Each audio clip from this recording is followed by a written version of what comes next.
1995, sir has started his practice from Patna High Court, and in year 2000, sir has started his practice in Supreme Court and Jharkhand High Court. Sir has vast experience in criminal cases, as well as sir is running law training institute and continuously providing training to our lawyers. This is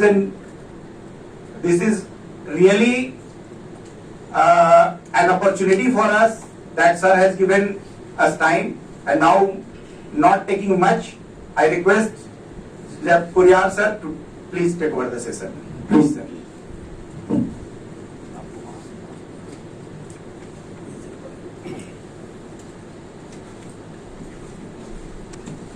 क्योंकि मैं other side of the bench पे हूँ और आप दूसरे side में हैं, आपको डेली 100 लॉयर्स की चीज़ों को सुनने का मौका मिलता होगा और मुझे तो सिर्फ जज को सुनाना होता है।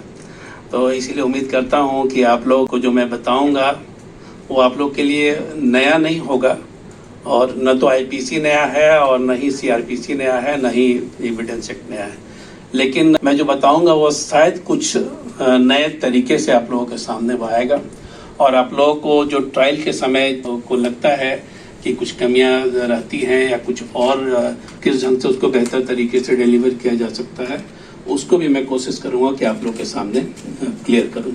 सबसे पहले तो मैं क्रिमिनल जस्टिस सिस्टम की बात करूं कि क्रिमिनल जस्टिस सिस्टम का पर्पस क्या है, और इंडियन पिनल कोड पर मैं उसके बाद आता हूं। क्रिमिनल जस्टिस सिस्टम का पर्पस क्या, मैं चाहूंगा कि क्रिमिनल जस्टिस सिस्टम का पहले पर्पस मुझे आप बताइए, उसके बाद फिर मैं आगे इंडियन पिनल कोड के जिस्ट वगैरह पर या फिर चीजों पर मैं आता हूं कि इंडियन पिनल कोड का यूज किस रूप में और कहां पर है। अच्छा, पहला क्लास है ये, हमको लगता है जुडिशियल एकेडमी में, राजश्री एम आई राइट, फर्स्ट क्लास है इंडियन पिनल कोड का, और यह मेरे रिक्वेस्ट पर ही डाला गया है, ठीक है ना, मेरे रिक्वेस्ट पर ही डाला गया है, क्योंकि मैं मानता हूं इस चीज को कि वह पूरे क्रिमिनल सिस्टम का लिंच पिन है, और चाहे वह सीआरपीसी हो और चाहे वह इंडियन एविडेंस हो, सब इसके इर्द गिर्द ही घूमते हैं, क्योंकि उसी चीजों को प्रूव करना होता है। हम एक प्रोसीजर के थ्रू कहीं पर जाते हैं या एविडेंसेस के थ्रू जाते हैं, लेकिन हम प्रूव किस चीज को करते हैं या डिसअप्रूव किस चीज को करते हैं, इंडियन पिनल कोड में जो प्रोविजन दिया गया है उसको ही करते हैं। तो पाइवोटल रोल किसका हो गया, इंडियन पिनल कोड का हो गया। तो मैंने आपसे एक क्वेश्चन पूछा था अभी कि क्रिमिनल जस्टिस सिस्टम का पर्पस क्या है, ऑब्जेक्टिव क्या है।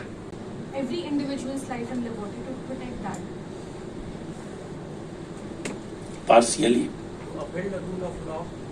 हम जब बात करते हैं हमारा पर्पस क्या है, आप जिस जगह पर बैठे हुए हैं उसका पर्पस क्या है, ठीक है, सरकार का पर्पस क्या है, पूरे गवर्नमेंट का पर्पस क्या है। हम तो सभी कॉन्स्टिट्यूशन से गाइडेड है ना, लॉ एंड ऑर्डर मेंटेन करना, लॉ एंड ऑर्डर को मेंटेन करना, गुड, सोसाइटी को प्रोटेक्शन देना, ठीक है ना, सोसाइटी को प्रोटेक्शन देना थ्रू लॉ एंड ऑर्डर, ठीक है। सोसाइटी को जब प्रोटेक्शन देने की बात हम करते हैं तो दो चीजें आती हैं, एक तो इनोसेंट को सजा नहीं होनी चाहिए, क्लियर, और दूसरा जो भी कल्प्रिट है, ठीक है ना, जो भी परपेट्रेटर है वो उसको सजा मुक्त नहीं होना चाहिए, ठीक है ना, वो बचकर नहीं जाना चाहिए। लेकिन तीसरा, जो गलती से परपेट्रेटर बन गया, जो कि गलती से किसी अपराध को कर दिया, अब उसकी स्थिति क्या होगी, वह तो ना इनोसेंट है और ना वह परपेट्रेटर है, दोनों में से कुछ भी नहीं है। दोनों में से कुछ है क्या हुआ, जैसे एक एग्जाम्पल देता हूं, कार एक्सीडेंट में कोई व्यक्ति मर गया, वो क्राइम हुआ, मर्डर हुआ, लेकिन वह ब्रेक फेल होने के चलते वहां पर उसका एक्सीडेंट हुआ, क्या उसका कोई मोटिव था, क्या उसका कोई मोटिव नहीं था। आप लोग एविडेंस एक्ट को पढ़े हैं तो आपको पता होगा कि 7 और 8 को देखिए तो कॉजेज और मोटिव अलग है। कॉजेज में कोई जरूरी नहीं है कि मोटिव हो, ठीक है ना, कॉजेज में कोई जरूरी नहीं है कि मोटिव हो, लेकिन मोटिव में कॉजेज इन्वॉल्व हैं, ठीक है। अब ऐसी स्थिति में जब कार एक्सीडेंट का केस आपके पास आया, ठीक है, तब स्थिति में न तो वह परपेट्रेटर है और न ही वह इनोसेंट है। एक तीसरा एस्पेक्ट आ गया, मैंने 2 एस्पेक्ट की बात की थी, तो वह यह क्या है, यहाँ पर एक रिफॉर्मेटरी अप्रोच भी है, रिफॉर्मेशन की भी बात है हमारे पिनल कोड में। हमारा पिनल कोड जो है बहुत ही प्रोग्रेसिव है, हमारा पिनल कोड पूरे वर्ल्ड के पिनल कोड को उठाकर देखिए तो हमारा पिनल कोड इतना प्रोग्रेसिव है, इसीलिए जुडिशियल डिस्क्रिप्शन की भी बात करता है हमारा पिनल कोड। ठीक है, तो वहां वैसी स्थिति में हम क्या करते हैं, उसको हम क्या मानते हैं कि वह परपिटेटर है? नहीं मानते हैं ना। तब ऐसी स्थिति में कम सजा मिलती है, उसको मर्डर की सजा तो नहीं मिलती है। हम 304A उस पर लगाते हैं, 302 तो नहीं लगाते हैं। ठीक है, तो यहाँ पर 3 एस्पेक्ट हमारा जो क्रिमिनल जस्टिस सिस्टम का हमारा 3 एस्पेक्ट। ठीक है ना। अब एक तो पहला है कि किसी भी इनोसेंट को सजा नहीं होनी चाहिए। दूसरा है जो परपिटेटर है उसको सजा मुक्त उसे नहीं होना चाहिए। और तीसरा है जो कि न तो इनोसेंट है और न ही वह परपिटेटर है, उसको सजा नहीं होनी चाहिए, लेकिन उसको लेसन जरूर मिलना चाहिए कि वह ऐसी गलती न करे। ठीक है ना, वह ऐसी गलती न करे। इस अप्रोच पर हमारा इंडियन पिनल कोड काम करता है। हमारा जो इंडियन पिनल कोड काम करता है वो इसी सिस्टम पर काम करता है। ठीक है, क्लियर है। तो आपके सामने जब भी ऐसा केस आता है, ठीक है ना, जब भी आप ऐसा केस आता है तो आप देखिएगा कि वहां पर लॉयर्स जो है अपने तरीके से चीजों को इंटरप्रेट करते हैं। आप लोग 5 साल प्रैक्टिस कर चुके हैं तो आपको पता होगा कि लॉयर्स का जो कॉन्सेप्ट है, ठीक है ना, लॉयर्स का जो कॉन्सेप्ट है वह क्या है, या तो कन्विंस करो और नहीं कन्विंस करो तो कंफ्यूज करो, है ना ऐसा कॉन्सेप्ट। ठीक है, वह हम जब पढ़ाते हैं लॉयर्स को तो वहां पर यह बात जरूर कहते हैं कि पहला कोशिश करिए कि कन्विंस करिए, और कन्विंस नहीं कर पाते हैं तब क्या करिए, कंफ्यूज करिए।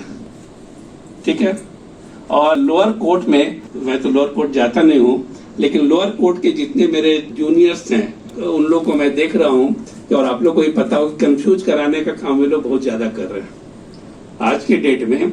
और जहां जितना ट्रेनिंग प्रोग्राम मैं दे रहा हूं, मैं देख रहा हूं कि वो लोग कंफ्यूज कराने का काम बहुत ज्यादा कर रहे हैं, क्योंकि लॉ एक ऐसी चीज है, लॉ एक ऐसी चीज है जहां पर आपको बहुत ही प्रेसिजन चाहिए। एक एक पॉइंट को यदि मैं 302 और 304 को डिस्कस करता हूं तो उसमें बहुत सारे क्लॉजेज हैं। इन सारी चीजों को आपके सामने क्लैरिटी के साथ सामने जब तक वह नहीं लाएंगे, क्लैरिटी नहीं होगी, तब तक आप बेहतर तरीके से जजमेंट भी नहीं दे पाएंगे। क्योंकि अब मैं जब जुडिशियल सिस्टम की बात कर रहा था तो जुडिशियल सिस्टम में 3 लोग होते हैं। असल जुडिशियल सिस्टम की जब मैं बात करूं, ऐसे मैं पूरे क्रिमिनल जस्टिस सिस्टम की जब बात करता हूं तो क्रिमिनल जस्टिस सिस्टम पर मैं कंप्लीट करूं कि सबसे ऊपर कौन है क्रिमिनल जस्टिस सिस्टम में, जुडिशियरी। ठीक है ना, सबसे ऊपर कौन है, जुडिशियरी है, क्योंकि निर्णय किसको देना है, जुडिशियरी को देना है। उनको असिस्ट करने के लिए कौन है, प्रोसिक्यूशन। उनको असिस्ट करने के लिए प्रोसिक्यूशन है। तो मैं आप लोगों को देखने पर मैं बात कर रहा था, तो थोड़ा डेविएट करता हूँ क्रिमिनल जस्टिस सिस्टम से, थोड़ा लाइवली बनाने के लिए। तो जब जिस कुर्सी पर आप बैठे हुए हैं, आप जब किसी भी सोसाइटी में बात करिए तो लोग क्या कहते हैं, जहाँ कोई चारा नहीं होता वहां कहते हैं कि I will see you in judiciary, I will see you in court. तो इसका मतलब है कि आप कहां पर हैं, सोचिए। जहां पर कोई चारा नहीं है वहां 2 ही लोगों को लोग याद करते हैं। ठीक है ना, लोग की बात मैं नहीं कर रहा हूं, इस एक जगह पर 2 ही चीजों को याद करते हैं। या तो कहते हैं भगवान हमको बचा लीजिएगा, और दूसरा क्या कहते हैं जुडिशियरी में कि बस भगवान हमको बचा लीजिए जुडिशियरी में भी वहां पर जाकर। तो वह आपसे भी क्या उम्मीद कर रहे हैं, भगवान से भी जिंदगी की उम्मीद कर रहे हैं, और कोई फांसी पर चढ़ने वाला वो भी आपसे क्या उम्मीद कर रहा है, जिंदगी की उम्मीद कर रहा है ना। तो आप कहां पर हैं, आप कहां बैठे हुए हैं, आप सोसाइटी के सबसे ऊपर के पायदान पर बैठे हुए हैं, जहां पर पीएम भी आपसे ऊपर नहीं है। Make it A point. आप जिस कुर्सी पर बैठे हुए हैं, भले ही आप फर्स्ट क्लास जुडिशियल मजिस्ट्रेट हैं, लेकिन पीएम भी आपसे ऊपर नहीं है। यदि आप उन पर भी समन इशू करेंगे ना तो दिक्कत उनको भी होगी। ठीक है, तो आप सोचिए कहां पर है। लेकिन इसके साथ साथ रिस्पॉन्सिबिलिटी भी कितनी ज्यादा है। आपके ऊपर निगाह किसकी है, सबसे पहले पब्लिक की है, जहां पर पब्लिक ओपिनियन बनता है कि हमारे जज साहब कैसे हैं। ठीक है ना, आप लोगों को पता नहीं चलता होगा, लेकिन हम लोगों को पता चलता है बाहर में क्या क्या बातें चलती हैं, ठीक है ना। वजह साहब कैसे हैं, आपकी थोड़ा सा ओमिशन, आपके तरफ से थोड़ी सी चूक क्या करा देती है, पूरा उस पायदान को ऊपर से नीचे ले आती है, ठीक है। दूसरा, आपके ऊपर निगाह किसकी है, हाई कोर्ट की और सुप्रीम कोर्ट की, ठीक है ना। पहले तो मीडिया की निगाह से लोग बचे रहते थे, लेकिन आजकल मीडिया तो जुडिशरी को भी नहीं छोड़ता है। जब सुप्रीम कोर्ट को नहीं छोड़ रहा है तो नेचुरली लोअर कोर्ट को तो नहीं ही छोड़ता है, ठीक है। तो कितने लोगों की निगाह है, तो आप जिस जगह पर बैठे हुए हैं, आप इस ऊंचाई पर बैठे हुए हैं, तो वहां नीचे से देखने वाले लोग भी हैं और उसके ऊपर भी बैठे वाले लोग हैं, वो भी देख रहे हैं। जो सबसे नीचे हैं उनको तो शायद नहीं भी देखे तो चलेगा, ठीक है ना। इसीलिए आपका पूरा बिहेवियर, आपका पूरा जो एटीट्यूड, आपका पूरा जो डिलीवरी सिस्टम, उसके आपके प्रतिष्ठा के अनुरूप होना चाहिए, चाहे वह क्लास में हो तब, चाहे वह जज की कुर्सी पर हो तब, और चाहे आप सोसाइटी में हो तब, सभी जगह पर, ठीक है। करिए तो थोड़ा सा मोरल सीख थी। तो मैं बतला रहा था कि क्रिमिनल जस्टिस सिस्टम की जब मैं बात करता हूं, तो क्रिमिनल जस्टिस सिस्टम में सबसे ऊपर कौन है, जजेज है। उसके नीचे कौन है, प्रोसिक्यूशन है, डिफेंस लॉयर। उसके बाद कौन है, पुलिस ऑथोरिटी है, क्योंकि बिना पुलिस ऑथोरिटी के तो आप काम कर नहीं सकते हैं। चाहे वह कोई भी रिपोर्ट मंगाना हो, भले ही वह गलत रिपोर्ट दे, लेकिन डिपेंड तो आपको नहीं पर करना।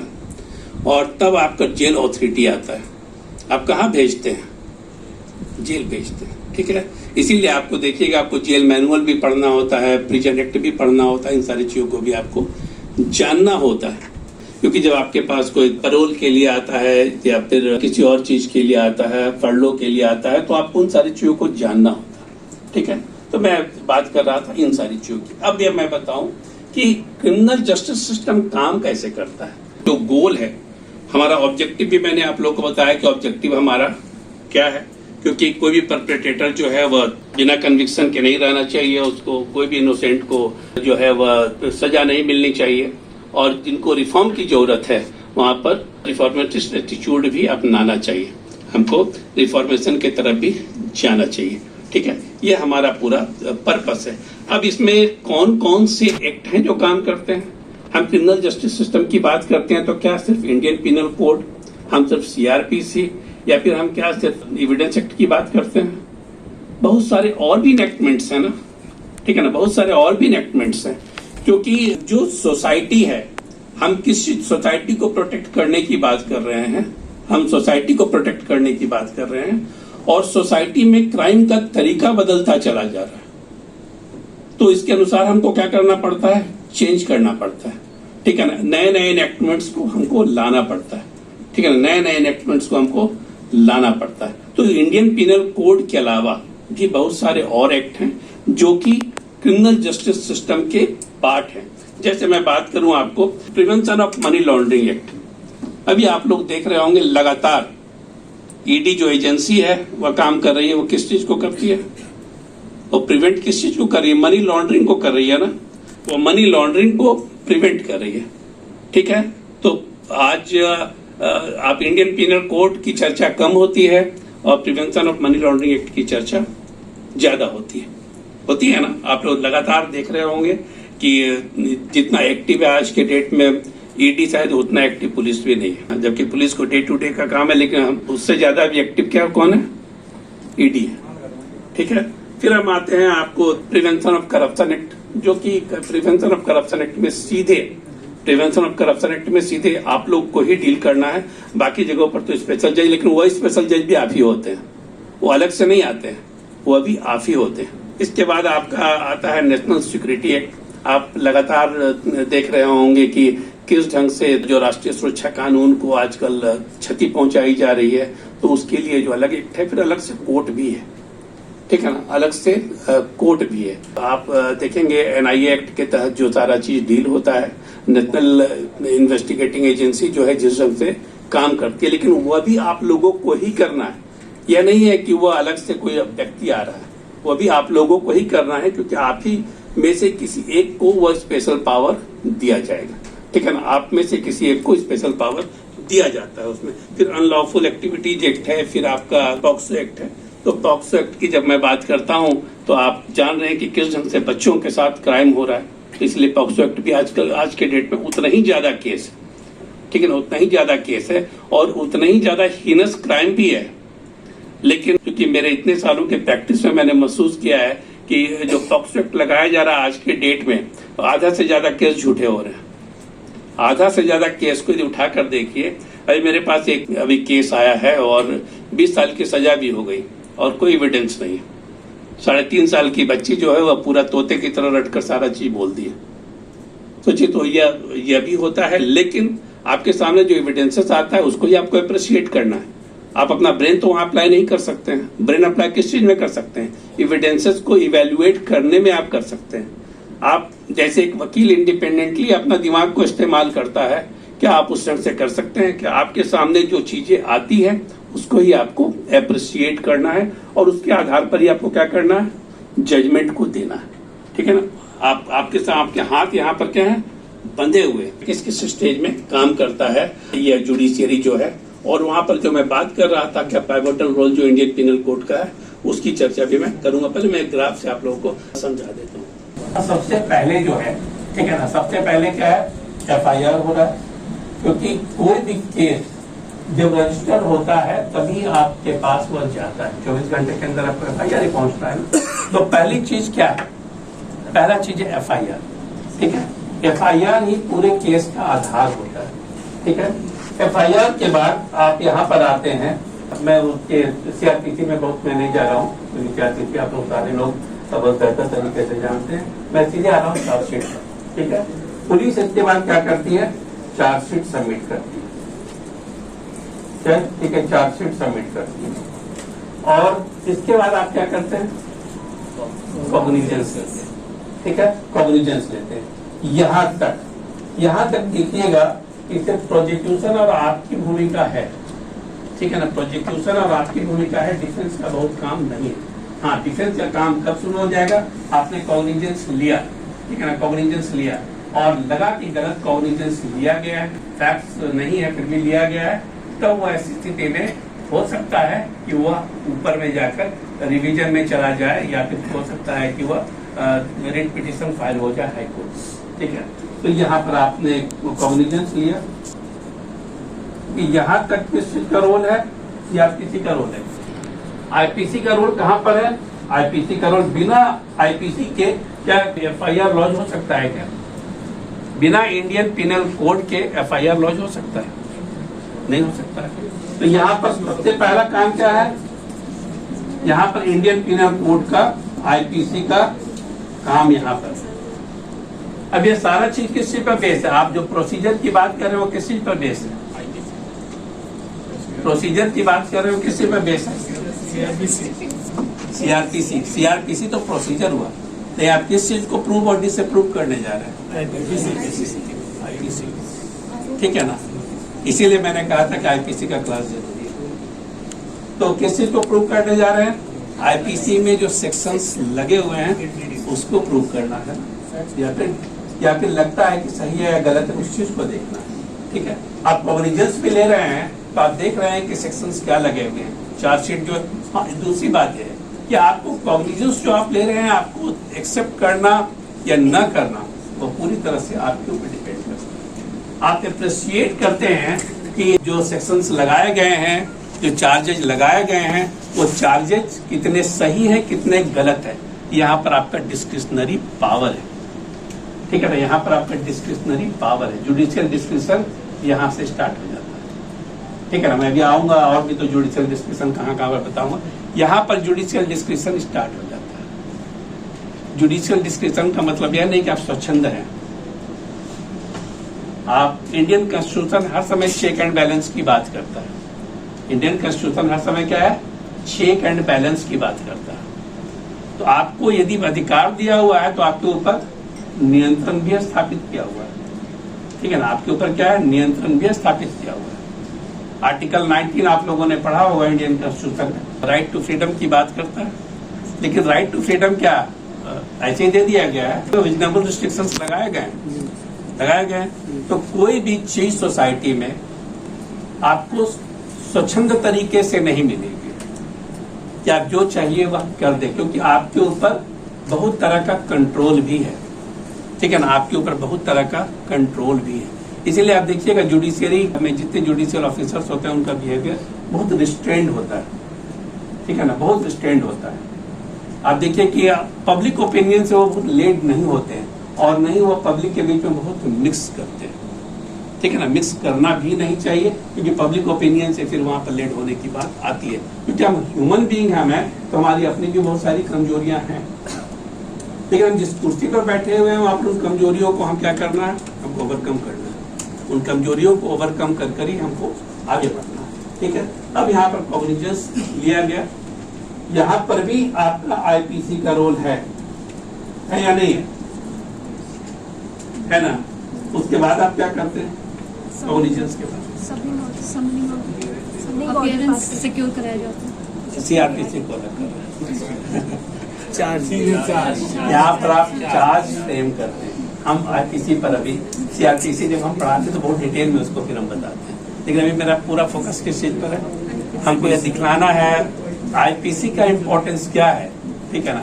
क्योंकि जब मैं यहाँ पर जब मुझे क्लास की बात आई तो उन्होंने पूछा कि आप कौन सा टॉपिक लेना पसंद करेंगे, तो हमने क्या क्या पढ़ाया जाता है यहाँ, बोले सीआरपीसी पढ़ाया जाता है, एविडेंस पढ़ाया जाता है। हमने आईपीसी, तो बोले नहीं आईपीसी तो अभी तक हम लोगों ने नहीं कराया। हमने आईपीसी का रोल सबसे ज्यादा है, क्योंकि आप सीआरपीसी पर जो प्रोसीजर कर रहे हैं वो किस चीज के लिए कर रहे हैं, आईपीसी को प्रूव और डिसप्रूव करने के लिए कर रहे हैं, ठीक है। आप एविडेंस एक्ट को जो अप्रिशिएट कर रहे हैं किस लिए कर रहे हैं, आईपीसी।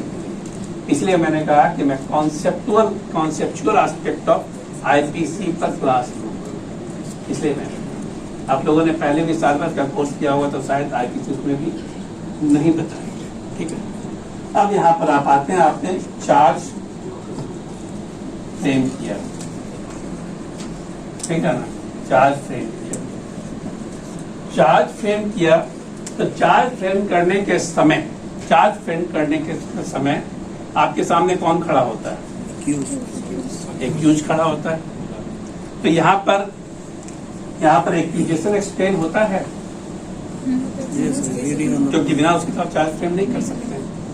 तो यहाँ पर आप जब एक्यूजेशन एक्सप्लेन कर रहे हैं तो किस चीज को आप एक्सप्लेन कर रहे हैं, आईपीसी को एक्सप्लेन कर रहे हैं, ठीक है ना। कौन से सेक्शंस आपके ऊपर लगाए गए, कौन से सेक्शंस आपके ऊपर लगाए गए, ठीक है। और वहां पर आप उससे पूछते हैं, नीट गिनती की बात भी करते हैं, ठीक है। तो किस चीज को लेकर करते हैं, आईपीसी को लेकर करते हैं। तो बिना आईपीसी के तो आप आगे बढ़ ही नहीं सकते हैं। ऐसा लगता है कि आईपीसी का रोल क्या है, सिर्फ मुझे सजा सुना देती है, ऐसा लगता है ना कि आईपीसी का रोल क्या है, सिर्फ सजा सुना देती है। हमको तो सीआरपीसी के साथ प्रोसीजर चलाना। हम जब लॉयर्स को पढ़ाते हैं तो उनको भी ऐसा ही लगता है कि आईपीसी का रोल क्या है, सब तो बस सेक्शंस दिए हुए हैं, उसके आधार पर हमको अपना एविडेंस को रिड्यूस करना है और उसके आधार पर हमारे जज साहब को सजा सुना। ऐसा है क्या? सारा चीज किसके इर्द गिर्द घूम रहा है, आईपीसी के इर्द गिर्द घूम रहा है, ठीक है। अब यहाँ पर जब चार्ज फ्रेम करने के बाद रोल किस चीज का चला आता है, सीआरपीसी का। ट्रायल जब स्टार्ट करते हैं तो सीआरपीसी और एविडेंस एक्ट का, तो ये पूरा इसका वॉल्यूम क्या हो जाता है, बढ़कर यहाँ पर क्या क्या इन्वॉल्व हो गया, आईपीसी तो इन्वॉल्व है ही सेंटर में, सीआरपीसी और एविडेंस एक्ट, ठीक है ना। एविडेंस ये ऐसे हो जाता है ना। जहां पर देखिएगा कि बहुत सारे गवाहों को लाया जा रहा है, जब केस को लंबा खींचना होता है तो कुछ और गवाह बढ़ा देते हैं, ठीक है ना। कुछ और लंबा खींचना हो तो फिर हम प्रोसीजर की बात करना शुरू कर देंगे, कहीं पर बात करना शुरू कर देंगे मेंटेनेबिलिटी की, कहीं पर बात करना शुरू कर देंगे किसी चीज की, ठीक है ना। तो ये इतना बड़ा वॉल्यूम हो जाता है। यहाँ पर सबसे ज्यादा माथा पर बर्डन किसका आता है, जजेस का, ठीक है ना। वकील तो अपना काम कर निकल गया कि अब माथा आप अपना घूमते रहिए, ठीक है ना। मैंने वॉल्यूम को इतना बढ़ा दिया, ऐसे लगता ना किसी के लीनियर में जा रहा है, ऐसे जा रहा भाई हमको तो एविडेंस सुनना, सजा सुना देनी है, लेकिन उसको हम लोग क्या करते हैं, क्योंकि मैं भी लॉयर हूँ तो मैं उस एंगल से भी आपको बता रहा हूँ, हम लोग क्या करते हैं, हम लोग इसको बोलों को इतना बढ़ा देते हैं जहाँ पर हम कन्विंस आपको नहीं कर रहे हैं, हम आपको कंफ्यूज कर रहे हैं, ठीक है ना। जब बहुत चीजों को आपके सामने हम रख देंगे, अब ये सपोज करिए थोड़ा सा अलग करके बात करता हूँ, आप कहीं तरह आपको खाने को बुलाया गया, ठीक है ना, खाने में इतनी चीजें रख दी गई हैं, इतनी चीजें रख दी गई, आप कहीं भोज में गए हैं, इतनी चीजें रख दी गई है, जब आप बहुत कंफ्यूज हैं कि क्या हम खाएं क्या नहीं, है ना, कि थोड़ा थोड़ा सब चीज खाएं, है ना। ऐसा पार्टी में देखिएगा, पहले लोग घूम घूम कर देखेंगे कि कहाँ पर भुट्टा में क्या क्या लगा हुआ है, उसके बाद सब जगह थोड़ा थोड़ा सा खाएंगे, ठीक है ना। ऐसा अब यहाँ पर आपके सामने क्या है, आपके सामने इतना सारा चीज रख दिया गया है, इतने सारे एविडेंसेस, जिसमें कि आधा से ज्यादा एविडेंसेस हो सकता है कि यूज के नहीं होते। देखिए फर्स्ट तो मैं नहीं यूज करूँगा, आपको यूज करिएगा। बहुत सारे एविडेंसेस ऐसे हों जो कि यूज के नहीं, ठीक है ना। बहुत सारे एविडेंसेस में हमको 100 एविडेंसेस हम देंगे तो उसमें हो सकता है कि 10 एविडेंस आपके आप जिस पर आपको निर्णय लेना है, लेकिन आपके सामने क्या है, तो आप वहां पर कंफ्यूज करिएगा ना। कोई भी व्यक्ति जो थोड़ा सा हल्के तरीके से सोचेगा तो क्या होगा, कंफ्यूज करेगा, और जितना एक्सपीरियंस लॉयर होगा उतना कंफ्यूज आपको ज्यादा कराएगा, यदि उसको प्रैक्टिस उस रंग से करनी है तो। यदि प्रैक्टिस उस ढंग से करनी है तो हम बेसिकली मैं कंफ्यूज नहीं कराता हूँ, तो हम तो सीधा सीधी हम बात करते हैं कि यह है पॉइंट, और इस पॉइंट पर यह है। लोअर कोर्ट में एक बार हमको जाने का मौका मिला, रांची में कौन लोग हैं, सभी लोग रांची के हैं क्या, रांची में एक फैमिली कोर्ट में जाने का मौका मिला, ठीक है ना। फैमिली कोर्ट में एक केस चल रहा था डिवोर्स का, और सामने जो मेरा जूनियर बैठा हुआ है, LLU अहमदाबाद का है, या इसके ही किसी रिलेटिव का केस है, ठीक है ना। तो वह पिछले 10 साल से वह केस चल रहा है। लॉयर्स क्या कर रहे हैं, कंफ्यूज करा रहे हैं, ठीक है ना। कुछ ना कुछ एक पिटीशन डालते हैं, पूरा जुडिशियल सिस्टम का तोड़ मरोड़ कर वे लोग, ठीक है ना, अपने ढंग से यूज कर रहे हैं। तो बहुत सीधा सा मामला था, मामला मेंटेनेंस का था, मामला डिवोर्स का था। मैं एक डेट में गया, जितने एविडेंसेस थे, प्रेमलता त्रिपाठी या कोई थी, तो मैंने वहां पर बताया कि इसका यह एविडेंस है और मामला यह। तो बोले कि जयपुर यार साहब बस इतना ही, हमारे पास इतना ही। नेक्स्ट डेट में मैंने उनको सिर्फ एक ही बात बोली कि जो आदमी पैसा नहीं देना चाह रहा है मेंटेनेंस का, ठीक है ना, आप ऑर्डर करिए और उसके अकाउंट को अटैच कर दीजिए इसके अकाउंट के साथ। यही मैंने बहस किया, मात्र 2 दिन का ऑर्डर हुआ, और आज तक वो 10 साल से जो केस को पेंडिंग चल रहा था, 2 डेट में वो केस खत्म हुआ। एक और केस का आपको एग्जाम्पल देना चाहूंगा, वह है केस एंटी करप्शन एक्ट पर, प्रिवेंशन ऑफ करप्शन। दुमका में एक केस, ठीक है, 12 साल से एक केस चल रहा था, और आपको जानकर आश्चर्य होगा कि मजिस्ट्रेट से क्या गलती करवाई गई थी वहां पर। आप लोग को जानते होंगे कि प्रिवेंशन ऑफ करप्शन एक्ट में जो है, बिना प्रायर सैंक्शन के, बिना प्रोसिक्यूशन सैंक्शन के कॉग्निजेंस नहीं लिया जा सकता। वहां पर जब मैं पहुंचा तो पता चला कि सैंक्शन तो आया ही नहीं है और कॉग्निजेंस ले लिया गया, और कॉग्निजेंस ले ही नहीं लिया गया। वो 12 साल से वह केस चल रहा है, इस एश्योरेंस पर चल रहा है कि प्रोसिक्यूशन कह रहा है कि बस आने वाला है। क्या आप आने वाले के आधार पर, आप कॉग्निजेंस ले सकते हैं क्या? नहीं सर, इसमें एंटी करप्शन ब्यूरो, यदि आप कॉग्निजेंस आप ले लेंगे तो क्या होगा सोचिए। वो तो मामला हाईकोर्ट नहीं गया, अदरवाइज क्या होता सो सोचिए। हाईकोर्ट क्या इस पर एक्शन लेता? सस्पेंड मैंने सिर्फ यह पूछा, वो क्वेश्चन तो करता सो करता, वो अलग चीज है। सस्पेंड कर, मजिस्ट्रेट के ऊपर स्ट्रिक्चर पास हो जाए अगेंस्ट द मैंडेट है ना, अगेंस्ट द मैंडेट है ना। अब सेक्शन 121 जो है आईपीसी का, वो क्या है? देशद्रोह का मामला है ना, उसमें विदाउट प्रायर सैंक्शन क्या आप कॉग्निजेंस ले सकते हैं? क्या नहीं ले सकते। तो आपने यदि ले लिया without sanction, without prior sanction, तब क्या होगा? रॉन्ग है सर। वह तो क्वैश होगा, आप भी तो ना कहेंगे ना, जी जी। क्योंकि मैंने कहा ना कि आपके ऊपर निगाह किसकी है? हाईकोर्ट। हाईकोर्ट की और सुप्रीम कोर्ट की है। मामला सुप्रीम कोर्ट तक जाता है। जी सर। लॉयर एक ऐसा कम्युनिटी है ना जो कि आपकी थोड़ी सी चूक को लेकर कहाँ पहुंच जाएगा? चीफ जस्टिस ऑफ इंडिया तक पहुंच जाएगा। आपको जाने में दिक्कत है, लेकिन हमको जाने में दिक्कत है क्या?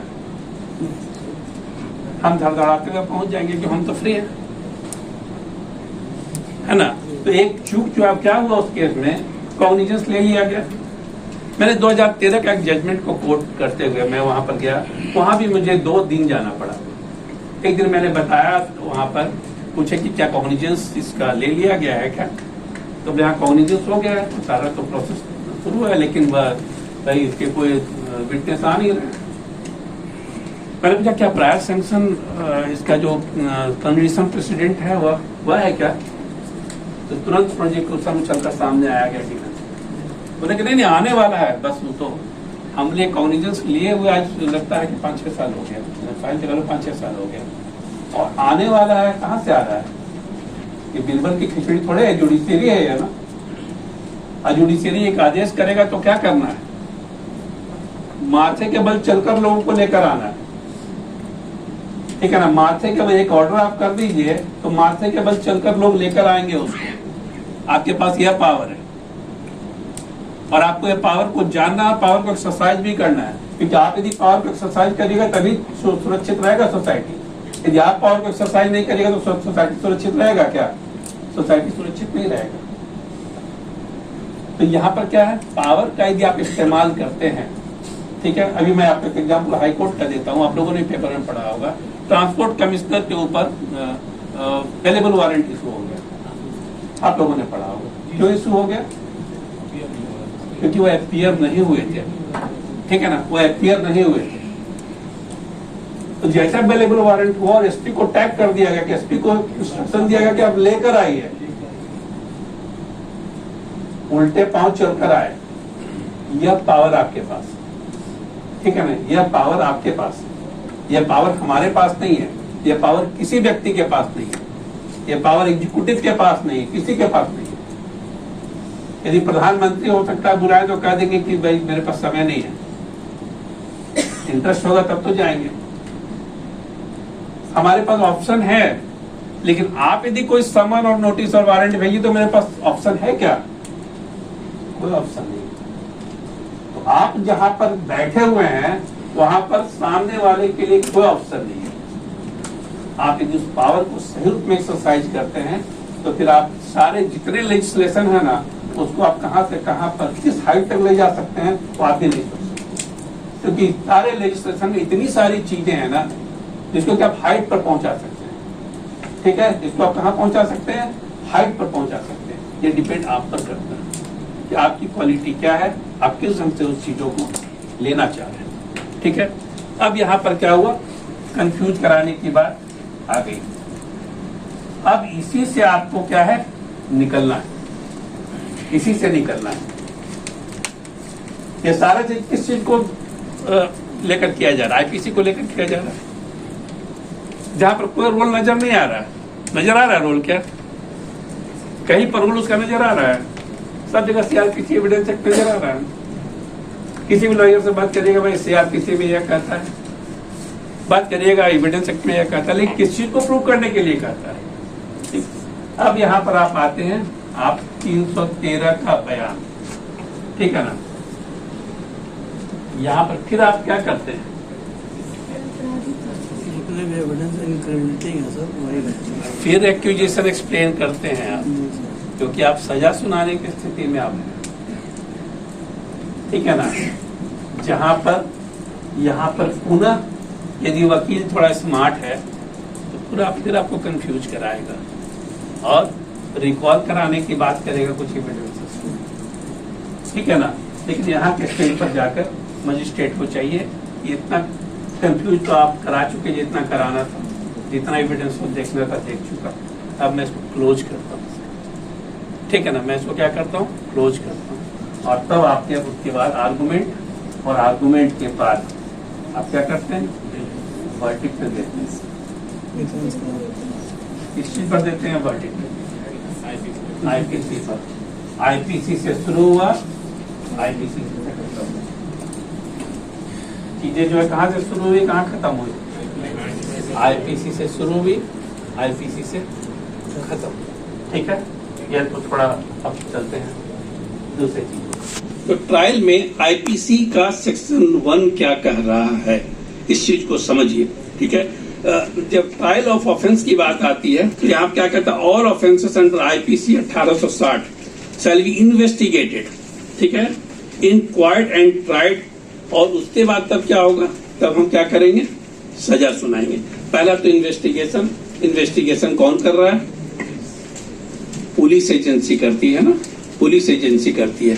पुलिस सारे रिपोर्ट को प्रोसिक्यूशन तक पहुंचाती है, ठीक है, तब आप तक वो आता है। इसके बाद यदि मान लीजिए आप संतुष्ट नहीं है, मान लीजिए आप संतुष्ट नहीं है जो उसने रिपोर्ट दिया, तब आप क्या करते हैं, इंक्वायरी कराते। इंक्वायरी का पावर किसको है, इन्वेस्टिगेशन का पावर पुलिस को है, लेकिन इंक्वायरी का पावर किसको है, आपको है।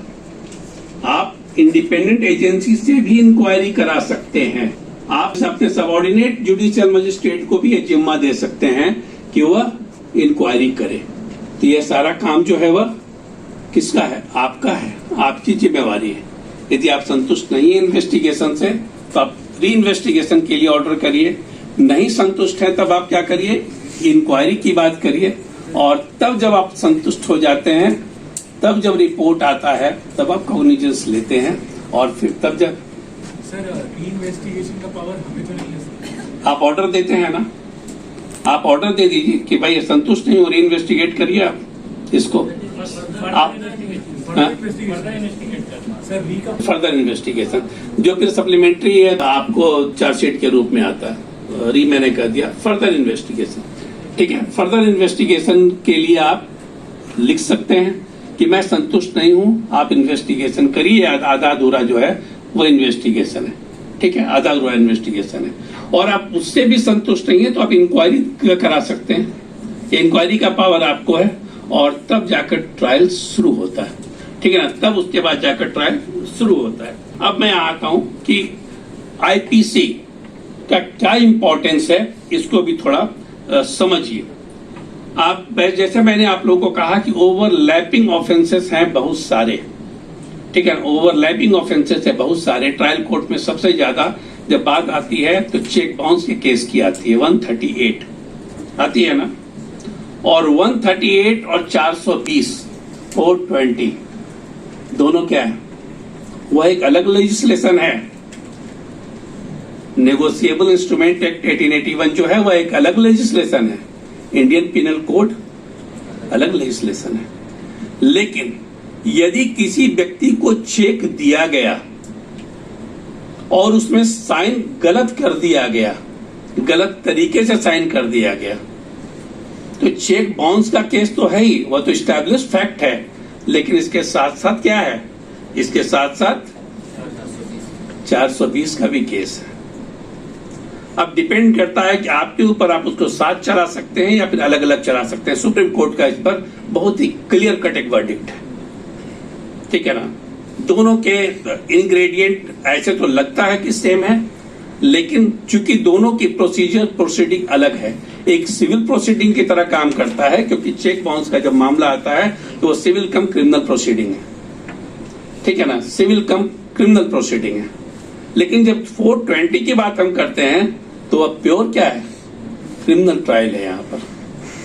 तो यहाँ पर वह मजिस्ट्रेट के ऊपर डिपेंड करता है कि वह कैसे उसको हैंडल करते हैं। ऐसे सुप्रीम कोर्ट का बहुत स्पष्ट जजमेंट है कि वह आप अलग अलग भी कर सकते हैं, ठीक है, अलग अलग भी कर सकते हैं। इसके बाद फिर मैं बात करता हूँ पॉक्सो एक्ट की। क्या पॉक्सो एक्ट का सेक्शन जब लगता है तो इंडियन पिनल कोड लगता है कि नहीं लगता है, बस जहाँ सीवियर होगी वहाँ ठीक है ना, वो लगता है ना। वो तो वहां पर देखिए ओवरलैपिंग ऑफेंसेस है, लेकिन इंडियन पिनल कोड यहां पर भी एप्लीकेबल है। यहां पर इंडियन पिनल कोड एप्लीकेबल है। टेररिस्ट एक्ट की जब बात करते हैं, ठीक है ना, टेररिस्ट एक्ट की बात करते हैं तो टेररिस्ट एक्ट में हम वेज की भी बात करते हैं।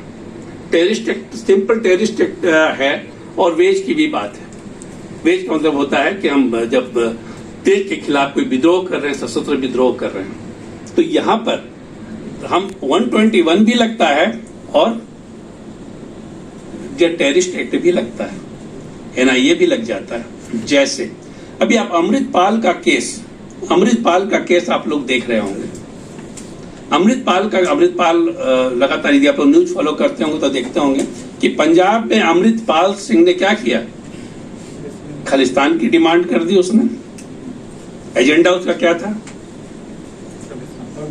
खाली पार्टीशन ऑफ इंडिया था ना। जब पार्टीशन ऑफ इंडिया की बात आती है तो ये क्या है, सेक्शन 121 इसको कवर करता है कि नहीं करता है?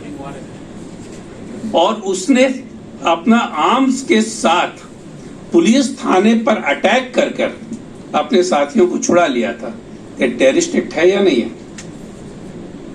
है या नहीं है टेररिस्ट एक्ट? लेकिन ये इंडियन पिनल कोड से भी गाइडेड है ना। तो इंडियन पिनल कोड का इंपॉर्टेंस क्या है? क्लियर है इंडियन पिनल कोड का इंपॉर्टेंस क्या है?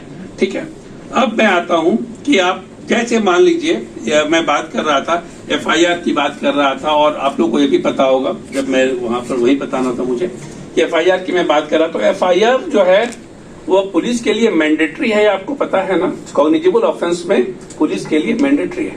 कौन सा इसमें रूलिंग है सुप्रीम कोर्ट का? ललिता कुमारी वर्सेस स्टेट ऑफ यूपी 2013, ठीक है ना। यहाँ पर एक किडनैपिंग का मामला, ललिता कुमारी का 13 साल की बच्ची जिसको कि किडनैप कर लिया गया था। पुलिस ने एफआईआर रजिस्टर्ड नहीं किया था और बाद में यह मामला एक एनजीओ के माध्यम से सुप्रीम कोर्ट तक चला गया। तो सुप्रीम कोर्ट ने इसमें लैंडमार्क जजमेंट दिया, जिसमें कहा कि कॉग्निजेबल ऑफेंस यदि है तो बिना सोचे समझे 24 घंटे के अंदर आपको क्या करना है, आपको एफआईआर लॉन्च करना है। हालांकि पुलिस ऐसा करती नहीं है। पुलिस क्या करती है? दाब कर बैठी रहती है वो। और पुलिस का फिर अपना तरीका है, और इस पर मुझे ज्यादा कुछ कमेंट करना नहीं है। आप सभी लोग को पता है कि पुलिस का काम करने का क्या तरीका है और क्या इंटरेस्ट, ठीक है। तो वो उस ढंग से उन लोग काम करती है, ठीक है। अब मैं आता हूं कि जब मैं आईपीसी की बात करूं तो कुछ सेक्शंस ऐसे हैं जो कि कंफ्यूज कराते हैं, ठीक है ना, कंफ्यूज कराते हैं। लेकिन उस कंफ्यूजन को जो मैंने भी आप लोगों को बताया कि कहां पर कंफ्यूजन की बात आती है और कहां पर लॉयर्स कंफ्यूज कराते हैं, उसके पहले मैं पर्पस पर आता हूं कि पर्पस क्या है, हमारे इंडियन पिनल कोड का ऑब्जेक्ट क्या है। तो मैंने आप लोगों को ऑब्जेक्ट की बात कही थी कि टू प्रोटेक्ट द सोसाइटी, और उसके बाद मैंने आप लोगों को कहा था कि कोई भी परपेट्रेटर जो है वो एस्केप उसको नहीं करना चाहिए कानून से, और कोई इनोसेंट व्यक्ति को उसमें फंसना नहीं चाहिए। लेकिन अब तरीका क्या क्या है इसमें? आप लोगों ने हम्मुराबियन कोड का नाम आप लोगों ने सुना है। हम्मुराबियन कोड क्या कहता था? Eye for eye, hand for hand, ठीक है ना, जान के बदले जान। तो हमारा इंडियन पिनल कोड ये कहता है क्या? हमारा इंडियन पिनल कोड ये नहीं कहता। इसलिए हमारा इंडियन पिनल कोड 3 चीजों पर बेस्ड है। 3 चीजों पर हमारा इंडियन पिनल कोड बेस्ड है। पहला है रिफॉर्मेटरी एस्पेक्ट। पहला क्या है? Reformatory aspect. दूसरा है डिटरेंट, और तीसरा है प्यूनिटिव एस्पेक्ट। पहला क्या है? Reformative aspect. दूसरा क्या है? डिटरेंट, और तीसरा है प्यूनिटिव एस्पेक्ट। मैं यहाँ पर थोड़ा सा जुवेनाइल जस्टिस एक्ट की बात करना चाहूंगा। जुवेनाइल जस्टिस एक्ट, ठीक है ना, वो लेजिस्लेशन है, पार्लियामेंट से पास किया हुआ है। इसका पर्पस क्या है? क्या यह प्यूनिटिव है? यह रिफॉर्मेटरी है, ठीक है ना।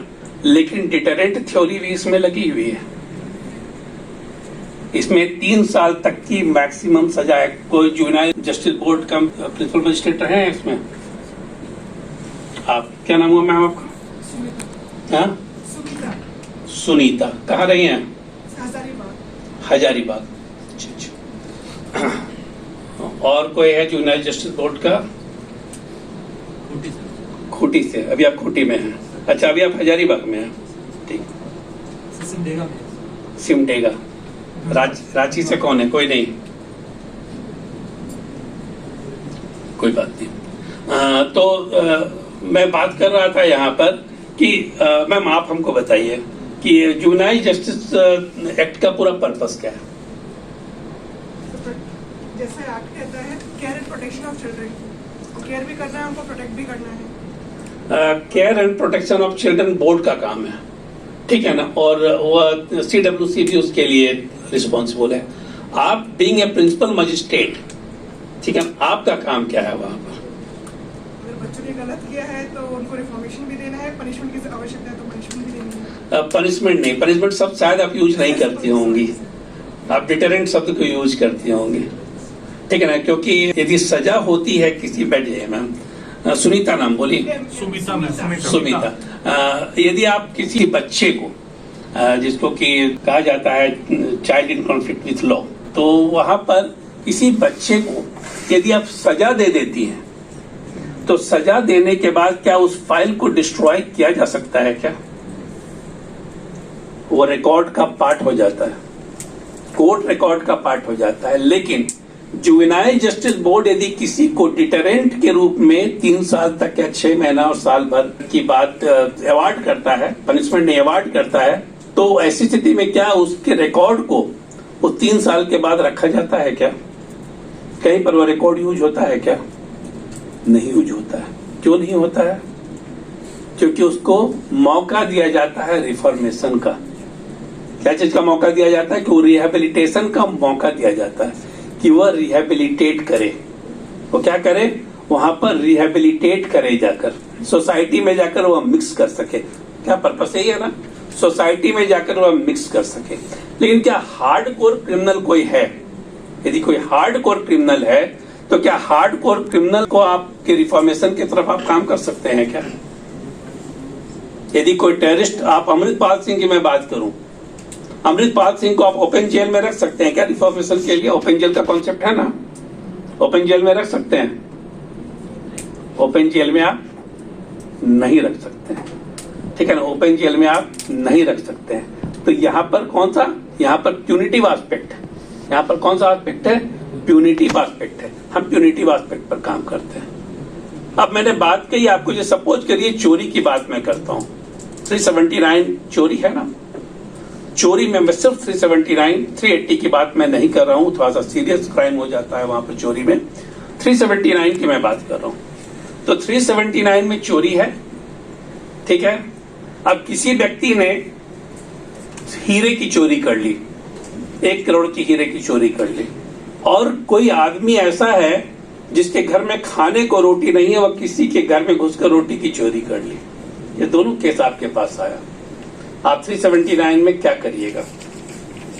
चोरी की सजा तो 3 साल है, तो क्या उस व्यक्ति को आप 3 साल की सजा दीजिएगा क्या? यहां पर जुडिशियल डिस्क्रिशन सामने आ जाता है। अप टू 3 इयर्स है ना, अप टू क्या है? 3 इयर्स है। तो अब आपको डिसाइड करना है कि वह व्यक्ति जो भूख से, जिसके घर पर खाना नहीं था, वह उसने रोटी की चोरी की या किसी दुकान में घुसकर ब्रेड की चोरी की, और एक व्यक्ति प्लान कर कर हीरे की चोरी किया, क्या दोनों को आप 3 साल की सजा देंगे क्या? रोटी चोरी का प्रोविजन ऑफ ऑफेंडर्स एक्ट का फायदा, हाँ, sir provision of offenders act का फायदा देंगे। बिल्कुल। तो यहां पर क्या है? ये रिफॉर्मेशन है। ये इंडियन जुडिशियल सिस्टम इस मामले में बहुत ही वास्ट रेंज है इंडियन पिनल कोड का। इंडियन पिनल कोड का बहुत ही वास्ट रोल है, ठीक है ना। इंडियन पिनल कोड का इंपॉर्टेंस समझ में आ रहा है आप लोगों को?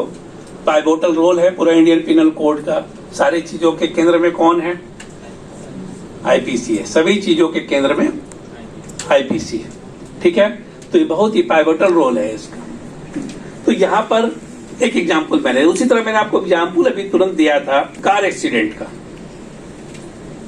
आप किसी व्यक्ति को सजा किस आधार पर देते हैं? और सजा का भी मैं क्राइटेरिया बताने वाला हूं।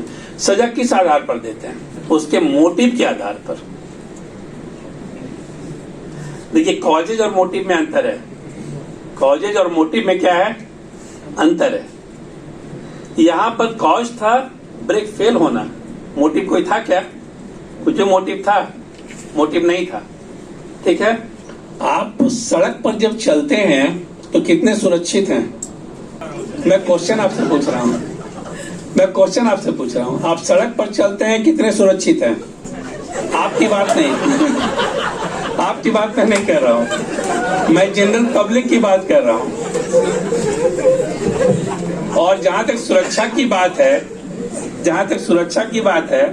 आपकी सुरक्षा पर भी मैं बात करूं, धनबाद में एक डिस्ट्रिक्ट जज को धक्का मारते हुए निकल गया, ठीक है ना, उसकी मैं सिर्फ ये बात कर रहा हूं कि सोसाइटी में लोग कितने सुरक्षित हैं।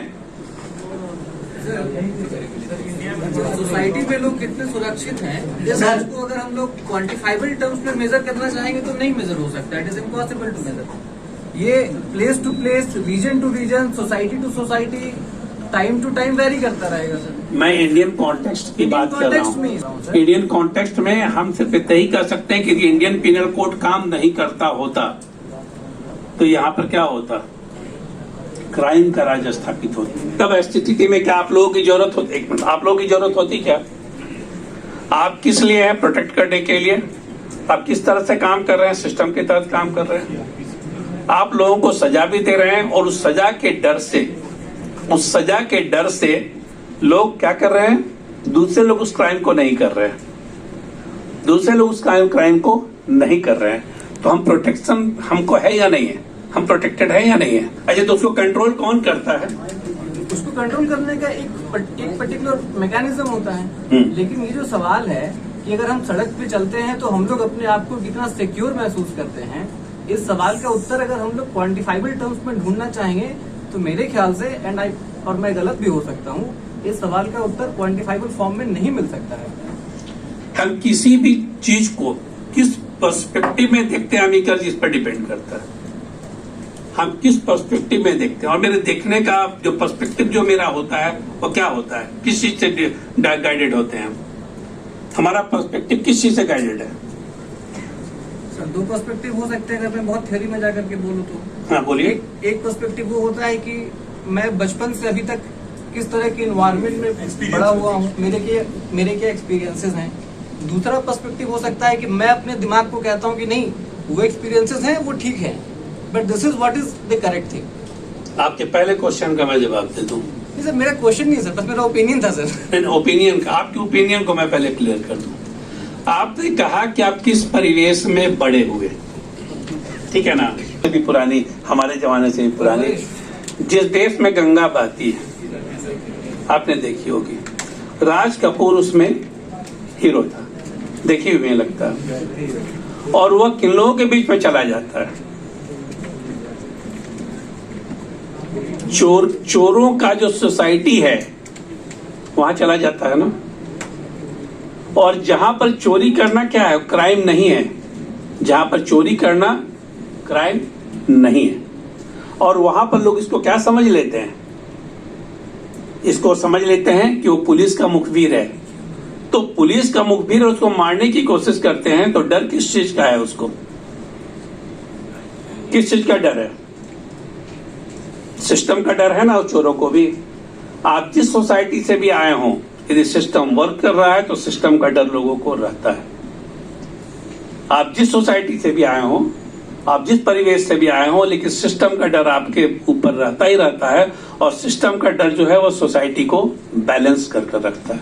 सर, वो सिस्टम का डर सोसाइटी में बिल्कुल होगा, क्योंकि सोसाइटी जब बनती है तो वो सोशल कॉन्ट्रैक्ट थ्योरी पूरा उसकी बात ही करता है, क्योंकि हम लोग अपने कुछ न कुछ राइट को सोसाइटी को दे देते हैं, तो वो चीज तो होना ही होना है। लेकिन जिस हम राइट को क्यों दे देते हैं? क्योंकि सोसाइटी को चलना है, सोसाइटी को गवर्न होना है। गवर्न कौन करेगा? जिनको हम राइट देते हैं। गवर्न कौन करेगा? सिस्टम करेगा, स्टेट करेगा। तो सिस्टम है ना। हाँ बिल्कुल है, तो लेकिन वह सिस्टम से जब हम गाइडेड हैं तो इसका मतलब है कि हम सुरक्षित हैं।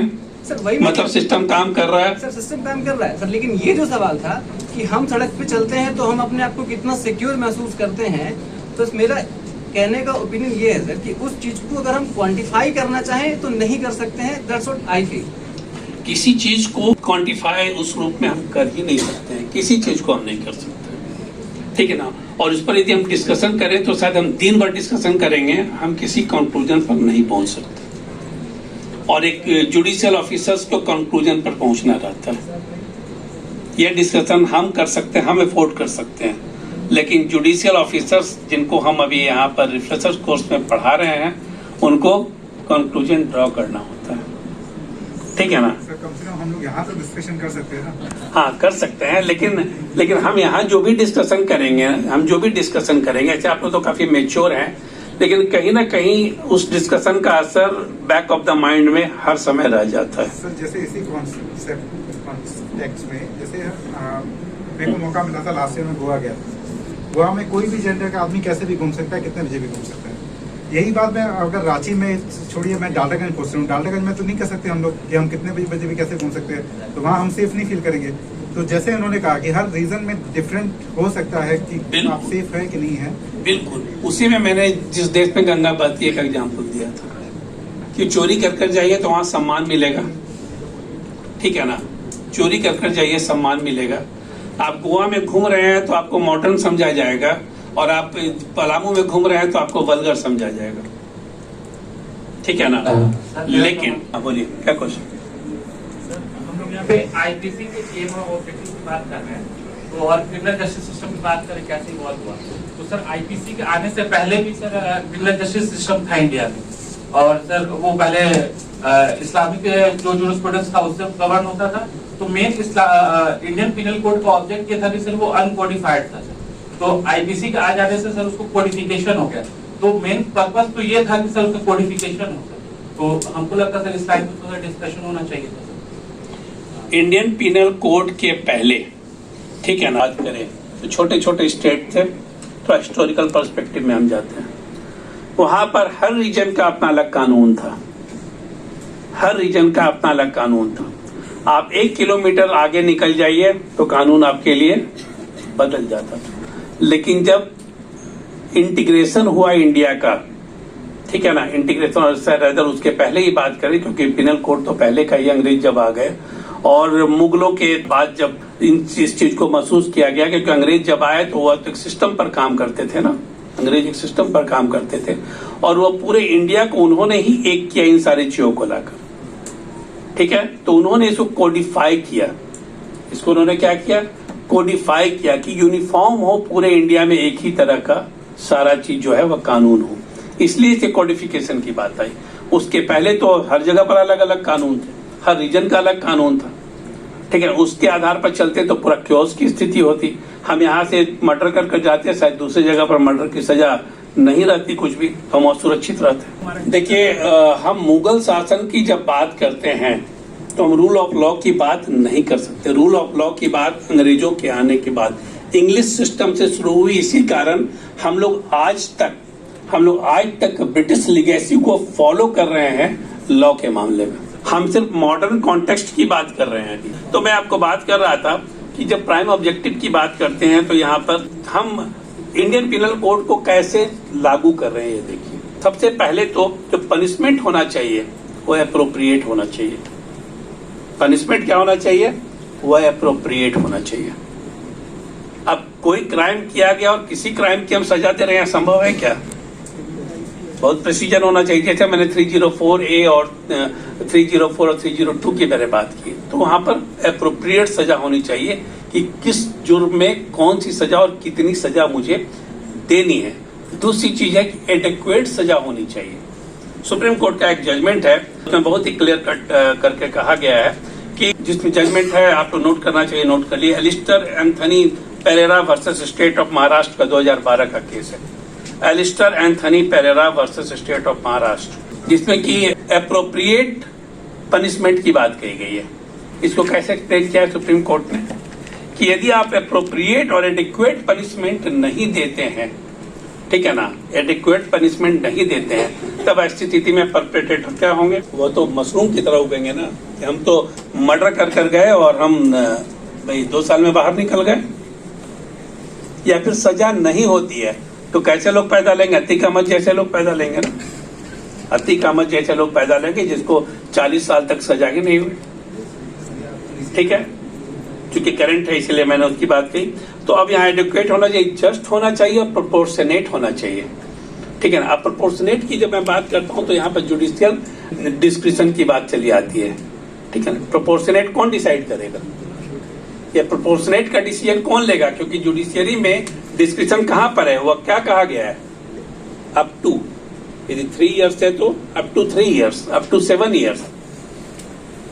बहुत सारे कंट्री में आप देखिएगा कि बहुत स्पेसिफिक है इतनी सजा होनी चाहिए, लेकिन जब अप टू की बात करते हैं, मिनिमम और मैक्सिमम की बात करते हैं, तब यहाँ पर किस चीज कौन चीज सामने आ जाती है, जुडिशियल डिस्क्रिशन सामने आ जाता है, ठीक है ना।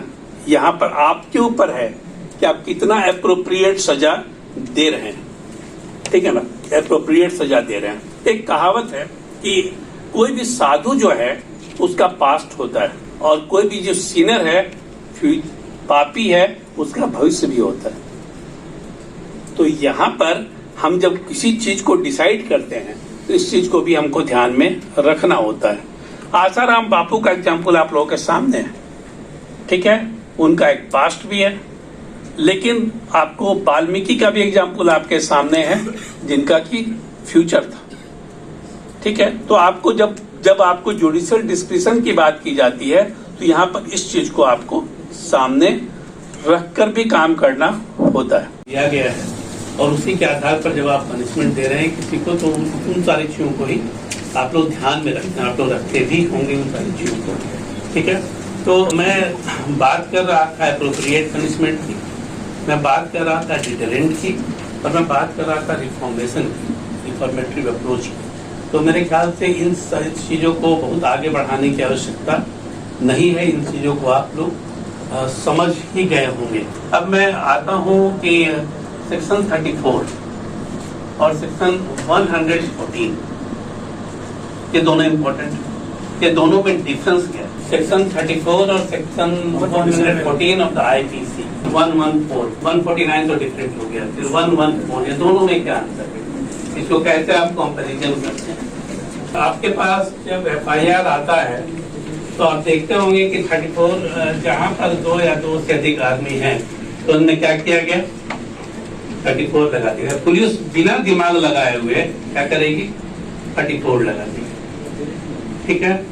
34 है कि 2 या 2 से अधिक व्यक्ति कॉमन इंटेंशन को लेकर कोई काम करते हैं, ठीक है ना, उनका मोटिव सेम है, इंटेंशन जो है वह कॉमन है, तो वहां पर 34 एप्लीकेबल है। यहाँ पर अबेटमेंट की बात नहीं आती है, ठीक है ना, यहाँ अबेटमेंट की बात नहीं आती है। यहाँ पर आएगी क्रिमिनल कॉन्स्पिरेसी की बात, 120B की बात, 120A 120B की बात आएगी कि उन लोगों ने कॉन्स्पायर किया, और कॉन्स्पायर करने के बाद वे लोग साथ में मिलकर उस काम को अंजाम दिए, उनका मोटिव सेम था, इंटेंशन जो है वो सेम था। मोटिव क्या थी, फिर मैं आप लोगों को एक फिल्म का एग्जाम्पल दूंगा। आप लोगों को लगता होगा मैं फिल्म बहुत देखता हूँ, ऐसे मैं देखता हूँ। आंखें मूवी आप लोगों ने देखी होगी, नई वाली अमिताभ बच्चन वाली, अमिताभ बच्चन, अक्षय कुमार। आंखें मैं धर्मेंद्र वाली नहीं बात कर रहा हूँ, हाँ, मैं बात कर रहा हूँ, हाँ वो भी है, मैं बात कर रहा हूँ अमिताभ बच्चन की, जिसमें बैंक डकैती, बैंक रॉबरी का केस था, जिसमें 4 अंधों को लेकर, ठीक है ना, एक्कम्प्लिस जो थे वह 4 ब्लाइंड लोग थे, उनको लेकर ये पूरा बनाया गया था मूवी। और उन लोगों का पर्पस क्या था, कॉमन पर्पस क्या था, बैंक रॉबरी। मोटिव क्या था, मोटिव तो रॉबरी था, ठीक है ना, मोटिव यहाँ पर तो मोटिव था उसके पीछे, और वो इंटेंशन जो था वह बहुत क्लियर था उन लोगों का। मेंस रिया था, मेंस रिया था या नहीं था, मेंस रिया था, क्योंकि मेंस रिया नहीं होगा तो फिर वह मोटिव भी नहीं होगा, ठीक है। इंटेंशन तो पॉजिटिव भी हो सकता है, नेगेटिव भी हो सकता है, लेकिन जब मेंस रिया है तो मेंस रिया का मतलब है कि ऑफेंस तो होगा। लेकिन सिर्फ क्या आपका मेंस रिया होने से ऑफेंस हो जाता है क्या? जब तक एक्टस व्यूज नहीं होगा तब तक होगा ऑफेंस, क्या तब तक नहीं होगा। मेंस रिया है, हम सोच रहे हैं कि हम को यह काम कर देना है, यह डकैती कर देनी है, ये चीज को कर देना है, लेकिन हमने एक्शन में नहीं लाया तो वो तो क्राइम नहीं है, लेकिन वो दोनों मिल गया तो क्राइम, ठीक है ना। एक मेंसरी और एक्सेस यूज मिल गया तो वो क्राइम। क्लियर है? अब मैं थोड़ा सा आगे बढ़ता हूँ। 34 तो आप लोगों को मैंने बताया कि इसमें जितने लोग इन्वॉल्व थे वो किस में आ जाएंगे? 34 में। तो यहाँ पर सभी लोगों की रिस्पॉन्सिबिलिटी सेम मानी जाएगी, सभी लोगों का क्राइम सेम माना जाएगा। यहाँ सभी लोगों का क्राइम यहाँ पर सेम माना जाएगा, ठीक है। लेकिन अब तो मैं अबेटमेंट की बात पर आता हूँ। यदि अबेटर प्रेजेंट रहता है वहां पर सेक्शन 114 क्या कहता है? अबेटर यदि वहां पर प्रेजेंट है, ठीक है ना, तब ऐसी स्थिति में उसको किस रूप में लेंगे? क्या हम उसको 34 की तरह ही लेंगे? क्या वो पनिशमेंट सेम होगा वहां पर? वहाँ पे एक्सेसरी और खाली वही हो जाता है कि अबेटमेंट करा, मतलब ऑफेंस में कुछ नहीं करता। यहाँ पर दो चीजें अबेटमेंट में, एक तो है कि विदाउट, ठीक है ना, मैं उसका एक आपको एग्जाम्पल भी दूंगा अभी। जैसे यदि कोई व्यक्ति मदर इन लॉ फोन पर अपने बेटे को या अपनी बहू को उकसा रही है, इंस्टिगेट कर रही है किसी चीज के लिए और इतना टॉर्चर कर दिया है कि वो सुसाइड कर ली, ठीक है ना, सुसाइड कर ली, तो वो वहां प्रेजेंट नहीं है, तो 306 में उसे सजा हो रही है, ठीक है। लेकिन यहाँ पर एक रेपिस्ट, सपोज करिए कि किसी के घर में कोई नौकरानी काम करती है, घर में नौकरानी काम करती है, और वो एक्यूज की पत्नी या कहती है उस नौकरानी को, एक्यूज की पत्नी कहती है नौकरानी को कि रूम में जाकर लस्सी ले आओ, ठीक है, और वो जाती है वहां पर, एक्यूज और उसका एक्कम्प्लिस दोनों मिलकर रेप कर देता है। यहाँ पर क्या हुआ? कौन सा सेक्शन लागू होगा? 34 या 114? 34 तो नहीं होगा, तो क्या लागू हुआ यहाँ? 114 तो नहीं होगा सर। अबेटमेंट कहाँ है? अबेटमेंट है, ये अबेटमेंट है, अबेटमेंट डायरेक्ट नहीं है लेकिन अबेटमेंट है यार। तो यहाँ पर 114 लागू होता है। यहाँ पर अबेटमेंट कैसे है? अपनी पत्नी, अपने पति को उसने क्या किया? इंस्टिगेट किया। अपने पति को क्या किया उसने? इंस्टिगेट किया कि तुम उसका रेप करो, वो बहुत उड़ रही है, उसका रेप करो। तो किसको इंस्टिगेट किया उसने? अपने पति को, और पति को इंस्टिगेट कर उसने रेप करवाया। लेकिन यहाँ पर एक्कम्प्लिस तो वह हो ही गई ना, एक्कम्प्लिस हो गई ना बात। तो यहाँ 34 तो एप्लीकेबल नहीं होता है, लेकिन वहां पर 114 जो है वह एप्लीकेबल होता है। यहाँ पर दोनों में मेन अंतर है, तो ये आप लोगों को अंतर बताना था। अब मैं आता हूँ कि क्या क्या फैक्टर्स है जिसको कंसीडर करते हैं आप जब कोई वर्डिक्ट सुनाते हैं, कोई पनिशमेंट देते हैं, तब कौन कौन से जो फैक्टर्स हैं।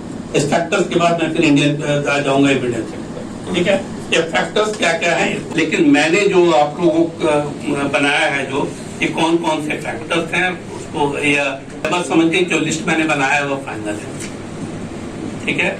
जो वर्डिक्ट है उसके अनुसार मैंने बनाया, लेकिन और भी बहुत सारे इसमें हो सकते हैं, हो सकते हैं, ठीक है। इसको आप ये मत मानकर चलिएगा कि यह फाइनल है, लेकिन रफली जो गाइडलाइन है, जो बहुत सारे सुप्रीम कोर्ट के प्रोनाउंसमेंट है जिसके आधार पर यह सारी चीजों को लिया गया, वह क्या क्या है, और सारे जजमेंट पे वह सब आए हुए भी हैं।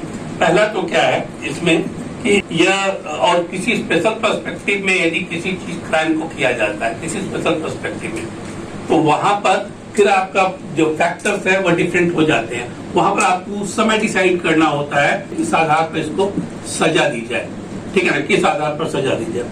तो सबसे पहला तो है कि यहाँ पर सबसे पहला देखा जाता है जब किसी को हम पनिशमेंट देते हैं तो मोटिव क्या है, मोटिव है उसमें या नहीं है। सबसे पहली चीज क्या है, मोटिव है या नहीं है। तो मोटिव है, मेंस रिया की भी बात आ जाएगी यहाँ, ठीक है। मोटिव है या नहीं है इसको देखा जाता है। प्रीवियस एनिमिटी है या नहीं, तो प्रीवियस एनिमिटी से हम मोटिव को सिद्ध कर सकते हैं, प्रीवियस एनेमिटी से क्या है, हम मोटिव को प्रूव कर सकते हैं। तो ये एक फैक्टर है जिसको कि हम लोग ध्यान में रखते हैं। मैं एक्सप्लेन नहीं कर रहा हूँ क्योंकि मैं उम्मीद करता हूँ कि आप लोग सब इस चीज को जान रहे हैं, ठीक है। मैं सिर्फ और सिर्फ मेंशन कर रहा हूँ। यदि यह नया बैच होता तो मैं इसको एक्सप्लेन भी करता। दूसरा है whether the incident had taken place on the spur of moment. यदि स्पर ऑफ द मोमेंट में कोई डिसीजन लिया गया है, ठीक है ना, तो उसको बेनिफिट ऑफ डाउट भी मिल सकता है ना। यदि स्पर ऑफ द मोमेंट में लिया गया है तो ऐसा स्थिति में हम सेल्फ डिफेंस की भी बात कर सकते हैं वहां पर। तो स्पर ऑफ द मोमेंट में क्या कोई डिसीजन लिया गया है, इस चीज को ध्यान में रखते हैं। दूसरा है कि intention, knowledge of the accused while inflicting the blow of injury. जब वह किसी को मार रहा था, ठीक है, मार रहा था, तो उसको क्या यह पता था कि इसका इम्प्लीकेशन क्या होगा। यदि मान लीजिए किसी व्यक्ति को कोई चाटा मार देता है, ठीक है, तो चाटा मारता है तो उससे तो मौत नहीं हो सकती है। मैं आपको एक केस का एग्जांपल देना चाहूंगा, और यह बहुत ही अच्छा केस था जो कि चतरा के कोर्ट में चल रहा था। बाद में मेरे पास यहाँ पर वो आया। वहां पर एक 70 साल का व्यक्ति, जमीन का लड़ाई था, ठीक है, लैंड डिस्प्यूट था। वहां पर 70 साल का एक व्यक्ति उस जमीन पर पहुंच गया प्रोटेस्ट करने के लिए। उसको जो एक्यूज था व्यक्ति, ठीक है ना, उस व्यक्ति ने उसको धक्का दिया। धक्का देने से वह व्यक्ति गिर गया और गिरने से उसकी मौत हो गई, ठीक है। यहाँ पर क्या ऐसा लगता है कि धक्का देने से किसी की मौत हो सकती है? धक्का देने से तो मौत नहीं हो सकती है। तो जो वो धक्का दे रहा था तो क्या था उसका पर्पस? पीछे ले जाना, ठीक है, पीछे ले जाना वह पर्पस था। लेकिन धक्का देने से वो शॉक से उस व्यक्ति की मृत्यु हो गई, ठीक है, शॉक से उस व्यक्ति की मृत्यु हो गई। क्यों शॉक उसको लगा? क्योंकि जो धक्का देने वाला व्यक्ति था, लैंड डिस्प्यूट था पट्टेदारी में, तो वह उसका रिलेटिव, उसको लगा कि मेरे साथ ऐसा कैसे कर सकता है, और उसको हार्ट अटैक आया और उसकी वहां पर मृत्यु हो गई। लेकिन दिया गया कि धक्का देने से गिरा और गिरने के चलते उसकी मृत्यु हो गई। इसकी रिहाई भी एक ह्यूज किस्मत हो गई, ठीक है ना। और आप लोग जब कोई किसी की रिहाई करते होंगे तो इन सारी चीजों को ध्यान में आप लोग रखते होंगे, ठीक है। फिर है whether the death ensued instantly or the victim died after several days। तुरंत ही मरा, जैसे मान लीजिए चाकू मारा गया, इमीडिएटली मर गया, तो 302 उसी समय आपको लग गया, पुलिस लगा दी, ठीक है। लेकिन वो 10 दिनों या 20 दिनों के बाद मर रहा है या 25 दिनों के बाद मर रहा है, तो क्या यह माना जा सकता है कि उसी इंजरी के चलते डेथ हुआ है? उसके 20 दिनों के बीच में बहुत सारे और भी कारण हो सकते हैं ना। 20 दिनों के बीच में बहुत सारे और कारण हो सकते हैं। हो सकता है कि कुछ और भी फैक्टर रहा हो, कुछ और भी कारण रहा हो जिसके चलते उसकी मृत्यु हुई, ठीक है, मृत्यु हुई। तो यहाँ पर इस चीज को भी ध्यान में रखा जाता है। लेकिन ऐसे नॉर्मली करते क्या है कि लोग सीधे 302 के तहत वह सजा सुना देते हैं। लेकिन इस चीज को सुप्रीम कोर्ट ने तो स्पष्ट कहा है कि कभी भी किसी भी को सजा देने के पहले इन सारी चीजों को ध्यान में रखिए, और ये इंपॉर्टेंट फैक्टर है, ठीक है। फिर आते हैं हम gravity, dimension, nature of the injury. आप लोग इंजुरी रिपोर्ट देखते होंगे, जैसे कि आपके पास आता हो सबसे पहले क्या देखिएगा? इंजुरी रिपोर्ट देखिएगा। इंजुरी रिपोर्ट के आधार पर ही आप किसी चीज को करिएगा। यदि लैसेरेटेड इंजुरी और अटेम्प्ट टू मर्डर की बात कर रहा है, यदि लैसेरेटेड इंजुरी है और बात कर रहा है अटेम्प्ट टू मर्डर की, क्या जस्टिफाई करता है क्या? इसको जस्टिफिकेशन है क्या? जस्टिफिकेशन नहीं है, ठीक है। तो इस चीज को भी ध्यान में रखा जाता है।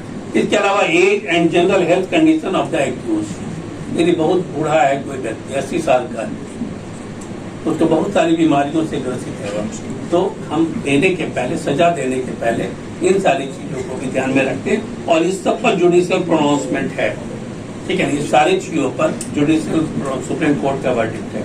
The nature and size of weapon used for inflicting the injury and force with which the blow was inflicted. कौन से वेपन को आपने यूज किया? जैसे मैंने कहा कि लाठी से मारा गया, ठीक है, लाठी से मारने से यदि मौत हो गई तो इसको थोड़ा जस्टिफाई करना मुश्किल होता है। लेकिन एक चाकू से मारा गया तब ऐसी स्थिति में इसको जस्टिफाई करना आसान होता है। लाठी से मारने से मर भी सकता है और नहीं भी मर सकता है, लेकिन चाकू का यदि हेवी ब्लो है तब तो वह यह माना जाता है कि उसका मोटिव ही था यह, ठीक है ना, मोटिव ही था यह। तो इस चीज को ध्यान में रखा जाता है। Criminal background and adverse history of the accused, criminal antecedent को तो सबसे ज्यादा ही देखा जा रहा है। यदि उसका प्रीवियस हिस्ट्री कुछ है क्या, प्रीवियस हिस्ट्री यदि है तो वो हैबिचुअल क्रिमिनल है, ठीक है ना। हैबिचुअल क्रिमिनल को आप कैसे डील करते हैं सजा देने के क्रम में? हैबिचुअल क्रिमिनल यदि है तो कैसे डील कर रहे हैं? फिर तो आप उसी सख्ती से डील कर रहे हैं, ठीक है। या इवन जुवेनाइल के केस में भी यदि कोई बच्चा बार बार पकड़ा कर आता है तो क्या करती है मैम, सुमिता मैम, बार बार पकड़ा कर आ रहा है कोई केस, तो डेटा इंफॉर्मेशन यूज करनी पड़ेगी, नहीं अपना सकती, क्योंकि इसका मतलब है कि वह क्रिमिनल तो बनेगा, ठीक है। बार बार वह इसी काम को कर रहा है तो वह टेंडेंसी क्या दिखा रहा है कि वह क्रिमिनल बनेगा। उसके बैकग्राउंड को देखते हुए, क्रिमिनल हिस्ट्री को देखते हुए, उस सारी चीजों को उसके साथ हमको उसी ढंग से हमको सजा का प्रावधान करना पड़ेगा। सेम चीज है हमारे सारे केस में, एडल्ट के केस में भी हम उसी ढंग से उसको डील करते हैं। तो और conduct of the behaviour of the accused, ठीक है ना, conduct of behaviour after the incident, whether the accused had taken the injured disease hospital immediately to ensure that he or she gets proper medical treatment. यदि मान लीजिए कि कोई व्यक्ति accident कर दिया, ठीक है ना, कोई व्यक्ति एक्सीडेंट कर दिया या फिर गलती से किसी ने किसी को मार दिया और जब उसको इसका रियलाइजेशन हुआ तो उसको क्या किया, हॉस्पिटल लेकर गया, तो उसको उस रूप में हम देखेंगे। जब हम पनिशमेंट देंगे तो उसको उस रूप में हम देखेंगे, ठीक है। इसके अलावा फिर हम जब आते हैं, इसका एक और एग्जांपल आपको देता हूँ। दिल्ली में एक केस हुआ था, कांजी वाली कार एक्सीडेंट केस, आप लोग जानते होंगे, बहुत हाल फिलहाल का लगता है, 1 साल पुराना, कंजावाला, ठीक है ना, कंजावाला कार एक्सीडेंट किया, जिसमें कि एक लड़की 18-19 साल की लड़की जो कि कहा गया कार में फंस गई, और हो सकता है फंस गई हो, और उसको 10-15 बार उसको चक्कर लगाया गया, घसीटा गया। तो यहाँ पर क्या आप उसको यह मानकर चलेंगे कि 304A का केस है या इसको मर्डर का केस मानेंगे? ये कार एक्सीडेंट ही है, ठीक है। तो यहाँ तो बहुत स्पष्ट है ना कि उसका इंटेंशन क्या था, ठीक है ना, उसका इंटेंशन क्या था, यह बहुत क्लियर है कि किस रूप में इसको हम लोग देखते हैं। इसके अलावा फिर जो सबसे ज्यादा फायदा वकील लोग जहाँ लेते हैं आप लोगों का, वो है जनरल एक्सेप्शंस। जो जनरल एक्सेप्शंस हैं, ठीक है ना, 76 से लेकर 106 तक सबसे ज्यादा फायदा वकील कहाँ उठाते हैं, वहीं उठाते हैं। कह देंगे उसका पागल था, वो कह देंगे कि वह उसको सीजोफ्रेनिया था, बहुत तरह की चीजों को सामने ले आया जाएगा। इस पर मैं फिर चर्चा करूंगा जो अनदर बना हुआ, इसलिए मैं इंडियन एविडेंस एक्ट पर क्या मैं इंडियन एविडेंस एक्ट पर आप लोगों को आप देखिएगा। इसीलिए जो वर्डिक्ट आते हैं, तो वर्डिक्ट बहुत डिफरेंट होते हैं। मैं हाई कोर्ट में यहाँ प्रैक्टिस करता हूँ, आप एक बेंच का जो जजमेंट है और दूसरा बेंच कोई जजमेंट दे रहा है, तो उसमें बहुत सारी चीजों को आप देखिएगा कि डिफरेंस नजर आ जाएगा, ठीक है। खास करके बेल के केस में आप देखिएगा कि बेल के केस में जो वे लोग ऑर्डर दे रहे हैं, बेल के केस में जो ऑर्डर दे रहे हैं, तो किसी केस में दे दिया गया बेल और उसी केस में किसी को बेल नहीं मिला, ठीक है, बेल नहीं मिला, तो वह उनके इंटरप्रिटेशन का तरीका होता है। आप लोग जब वहाँ बैठते हैं तो आप हो सकता है कि आप लोग का भी अपना तरीका हो, और यहाँ पर जुडिशियल डिस्क्रिप्शन सबसे ज्यादा काम आता है, क्योंकि यहाँ पर आप एविडेंसेस को तो जरूर देख रहे हैं, ठीक है ना, अप्रिशिएट भी कर रहे हैं, लेकिन यहाँ पर फिर पूरी तरह से क्या है आपका डिस्क्रिप्शन। अभी राजेश जी से मेरी बात हो रही थी चैम्बर में, तो इन्होंने बताया जब वो एडीजे थे कुटी में, तो इन्होंने जितना कन्विक्शन किया है शायद वहाँ पर किसी ने नहीं किया, तो ये कन्विक्शन जो इन्होंने किया है, तो इनका अपना माइंड सेट उस ढंग से कि क्या किस ढंग से हमको क्राइम को कम करना, ऑफेंस को कम करना, इनका अपना माइंड सेट होगा, उस ढंग से काम किया गया। लेकिन हो सकता है कि इनके जगह पर जो दूसरे जज गए हों तो उस ढंग से काम नहीं कर रहे, तो यहाँ पर जुडिशियल डिस्क्रिप्शन जो है वह बहुत ज्यादा सामने आ जाता है। एविडेंसेस सेम है और एविडेंसेस को फिर अप्रिशिएट करने का तरीका आपके पूरे इंटेलिजेंस, आपके पूरे एक्यूमेन, इन सारी चीजों पर डिपेंड करता है, ठीक है ना। इसीलिए जुडिशियल डिस्कशन की बात यहाँ पर चली आती है, जुडिशियल डिस्कशन की बात चली आती है। अब मैं एविडेंसेस की बात करता हूँ। वो भी सबसे पहले और जैसा कि मैंने आप लोगों को वह ग्राफ में बतलाया कि सबसे ज्यादा जो है वो इन्फ्लेटेड कहाँ पर है? ट्रायल की स्टेज पर। ट्रायल के स्टेज पर। ट्रायल के स्टेज में क्या चीज को सामने लाया जाता है? एविडेंसेस को सबसे ज्यादा लाया जाता है। प्रोसीजर तो अपना है, तो प्रोसीजर तो जैसे चल रहा है, प्रोसीजर चलेगा तो लीनियर अंदाज में चलेगा। लेकिन जब एविडेंसेस आते हैं तो एविडेंसेस क्या करते हैं? उसको पूरा बल्क में चीजों को सामने ले आते हैं, ठीक है ना। ये अपना खुल जाता है, या ट्रायल का जो स्टेज है वह पूरा खुलकर बैलून की तरह हो जाता है, ठीक है। फिर धीरे धीरे करके आप लोग उसको पचकाते हैं, तो इस जगह पर आते हैं तो आप उसका वर्डिक्ट देते हैं। तो कोई भी जब फैक्ट इन इशू है, ठीक है ना, जो फैक्ट स्टोरी है, जैसे मान लीजिए कोई मर्डर हुआ, ठीक है ना, मर्डर हुआ, तो मर्डर क्या है? फैक्ट इन इशू है ना। अब वो कहाँ लाएगा? कोर्ट में ही लाया जाएगा। तो इसको आप या तो वकील प्रूव करने की कोशिश करेगा या उसको डिस्प्रूव करने की कोशिश करेगा, लेकिन फाइनल वर्डिक्ट कौन देंगे? आप देंगे। आपको अप्रिशिएट करना है इन सारी चीजों को। तो यहाँ पर जो एप्लीकेबिलिटी है, एविडेंस एक्ट की जो एप्लीकेबिलिटी है, उस चीज को हम लोगों को ध्यान में रखना होता है कि हम कैसे उसको अप्लाई कर चल रहे हैं और किस रूप में अप्लाई करके चल रहे हैं। ओरल एविडेंस में आता है, और ओरल एविडेंस जब आता है तो ओरल एविडेंस में आपको पता है कि वह गलत है, आपको पता है कि वह गलत है, लेकिन आप उसको यह नहीं कर सकते हैं कि एविडेंस को हम अपने अलाउ नहीं करेंगे, इस विटनेस को अलाउ नहीं करेंगे। आपको पता है कि कोर्ट के बाहर 500 रुपया लेकर खड़े रहते हैं लोग गवाही देने को, आपको ही पता है। जज की कुर्सी पर जो बैठा हुआ है वो, जैसे राजेश जी ने बताया था कि जैसे सामने मेरे आता है तो हमको पता चलता है कि कौन सही में ऑफेंडर है और कौन ऑफेंडर नहीं है, ये पता चलता है। कौन सा झूठा केस है, कौन सा झूठा केस नहीं है। इसी ढंग से यदि गवाह आपके सामने आ रहा है तो आपको पता चल रहा है कि कौन सा झूठा गवाह है और कौन सा झूठा गवाह नहीं, ये आपको पता चल रहा है। लेकिन मैंने जैसा आप लोगों को कहा कि आपके हाथ जो है वह बंधे हुए, आपके हाथ बंधे हुए हैं, ठीक है ना। आपको पता है कि ये झूठ गवाही दे रहा है। एक मूवी मैंने देखी थी जिसमें गवाही देने के लिए अमिताभ बच्चन आया हुआ, ठीक है। उसने कहा कि भाई क्या साइज था उसका, मुस्कुरा रहे तो मूवी आपने देखी, तो वह कि गवाही का भाई क्या हाइट था उसका, तो उसने कह दिया कि भाई हाइट तो इतना था, जमीन से उठा के। तो प्रोसिक्यूशन ने कहा, ठीक है ना, प्रोसिक्यूशन ने कहा कि भाई जो गवाह था वो तो मुर्गा था, तो तुरंत अमिताभ बच्चन ने कहा मैं दूसरा हाथ तो लगाया ही नहीं, दूसरा हाथ उसने बोला कि इतना था। तो आपको भी पता है कि कौन गवाही जो दे रहा है वो झूठा है और कौन सच्चा है। इधर सुप्रीम कोर्ट का एक जजमेंट है जिसमें बहुत स्पष्ट कहा गया है, ये पुष्पा देवी एवं जेठिया वर्सेस ML बाधवान 1987 का केस है, जिसमें एक्सेप्शंस दिए गए हैं, इसमें एक्सेप्शंस के रूप में सामने आया है, ठीक है। मैंने अभी कहा कि आपको यहाँ पर डिस्क्रिशनरी पावर नहीं कि आप विटनेस को रोक दीजिए कि नहीं मैं आपका गवाही नहीं सुनूंगा, लेकिन इस जजमेंट में एक एक्सेप्शंस दिया गया है जहां पर आपको यह पावर दिया गया। क्या कहता है?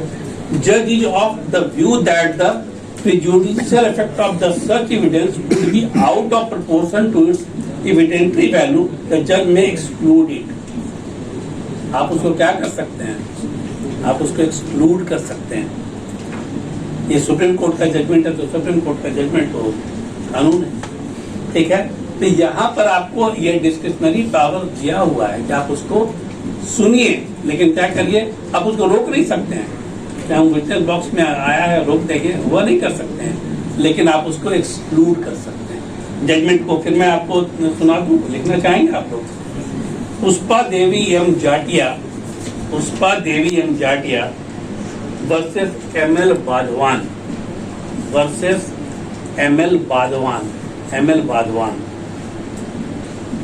AIR 1987 supreme court cases page number 1748 तो किस रूप में लेते हैं? फिर एक मैं केस लॉ तुरंत अभी का है केस लॉ, उसकी मैं बात करूंगा। ट्रैप विटनेस को आप लोग किस रूप में लेते हैं? ट्रैप विटनेस इंटरेस्टेड विटनेस भी नहीं, और इंटरेस्टेड विटनेस को माना भी नहीं जाता, सुप्रीम कोर्ट का जजमेंट भी है। ट्रैप जो विटनेस है उसको इंटरेस्टेड विटनेस नहीं माना जाता, लेकिन ट्रैप विटनेस को आप लोग किस रूप में लेते हैं? ट्रैप कर करके लाया गया, क्या आप उसको एक्सक्लूड कर सकते हैं? क्या आप उसको एक्सक्लूड? अभी आप लोगों ने लगातार आप लोगों ने न्यूज देखा होगा अतीक अहमद के केस में, इसमें उमेश पाल की हत्या कर दी गई। क्यों हत्या की गई उमेश पाल की? क्योंकि वह राजू पाल के केस में गवाह था, और राजू पाल के केस में जो गवाह था वह उसको क्या कैसे ले जाया गया था गवाही देने के लिए? वो ट्रैप विटनेस था ना, बांध कर पीट पाट कर उसको ले जाकर गवाही उससे दिलाई गई, ठीक है, उससे गवाही दिलाई गई। बाद में उसने FIR कर दिया कोर्ट में जाकर, कि थाने में जाकर FIR कर दिया कि मुझे तो जबरदस्ती गवाही दिलाई गई है, ठीक है ना, जबरदस्ती गवाही दिलाई गई है। तो यहाँ पर ट्रैप विटनेस को उसने वहाँ इंटरेस्टेड विटनेस के रूप में दिखलाने की कोशिश की थी, लेकिन कोर्ट ने बहुत स्पष्ट कहा कि ट्रैप जो विटनेस जो है वो इंटरेस्टेड विटनेस नहीं है, और उसको कैसे ट्रीट किया जाना चाहिए? इंडिपेंडेंट विटनेस के रूप में ही ट्रीट किया जाना चाहिए। या आप लोग जानते हैं कि ट्रैप विटनेस है, लेकिन फिर भी आप लोग उसको इंडिपेंडेंट विटनेस के रूप में ट्रीट करेंगे। अच्छा, एफिडेविट को आप लोग एविडेंस मानते हैं या नहीं मानते? एफिडेविट को तो क्रिमिनल केस में हम लोग, ठीक है ना, नहीं मानते हैं। क्यों नहीं मानते हैं? क्योंकि उसका एग्जामिनेशन और क्रॉस एग्जामिनेशन तो नहीं हो सकता। लेकिन जब CPC 2002 में जब अमेंडमेंट आया CPC में, सिविल प्रोसीजर कोड में, तो वहां पर एफिडेविट को माना गया कि यह एविडेंस के रूप में उसको लिया जा सकता है यदि कुछ सब्सटेंशियल चीजों को एफिडेविट कर प्रोड्यूस किया गया है। क्रिमिनल केस में हम एफिडेविट को नहीं मानते हैं, लेकिन सिविल के केस में, ठीक है ना, सिविल के केस में इसको हम क्या मानते हैं? इसको हम एविडेंस के रूप में मानते हैं। अब एक्यूज यदि रिटन स्टेटमेंट देता है, तो रिटन स्टेटमेंट को क्या मानते हैं? एविडेंस मानते हैं। एक्यूज यदि रिटन स्टेटमेंट दे रहा है तो उसको आप लोग क्या मानते हैं? अभी तक आप लोग का 5 साल का प्रैक्टिस है। एक्यूज जो रिटन स्टेटमेंट दे रहा है उसका एग्जामिनेशन क्रॉस एग्जामिनेशन हो सकता है क्या?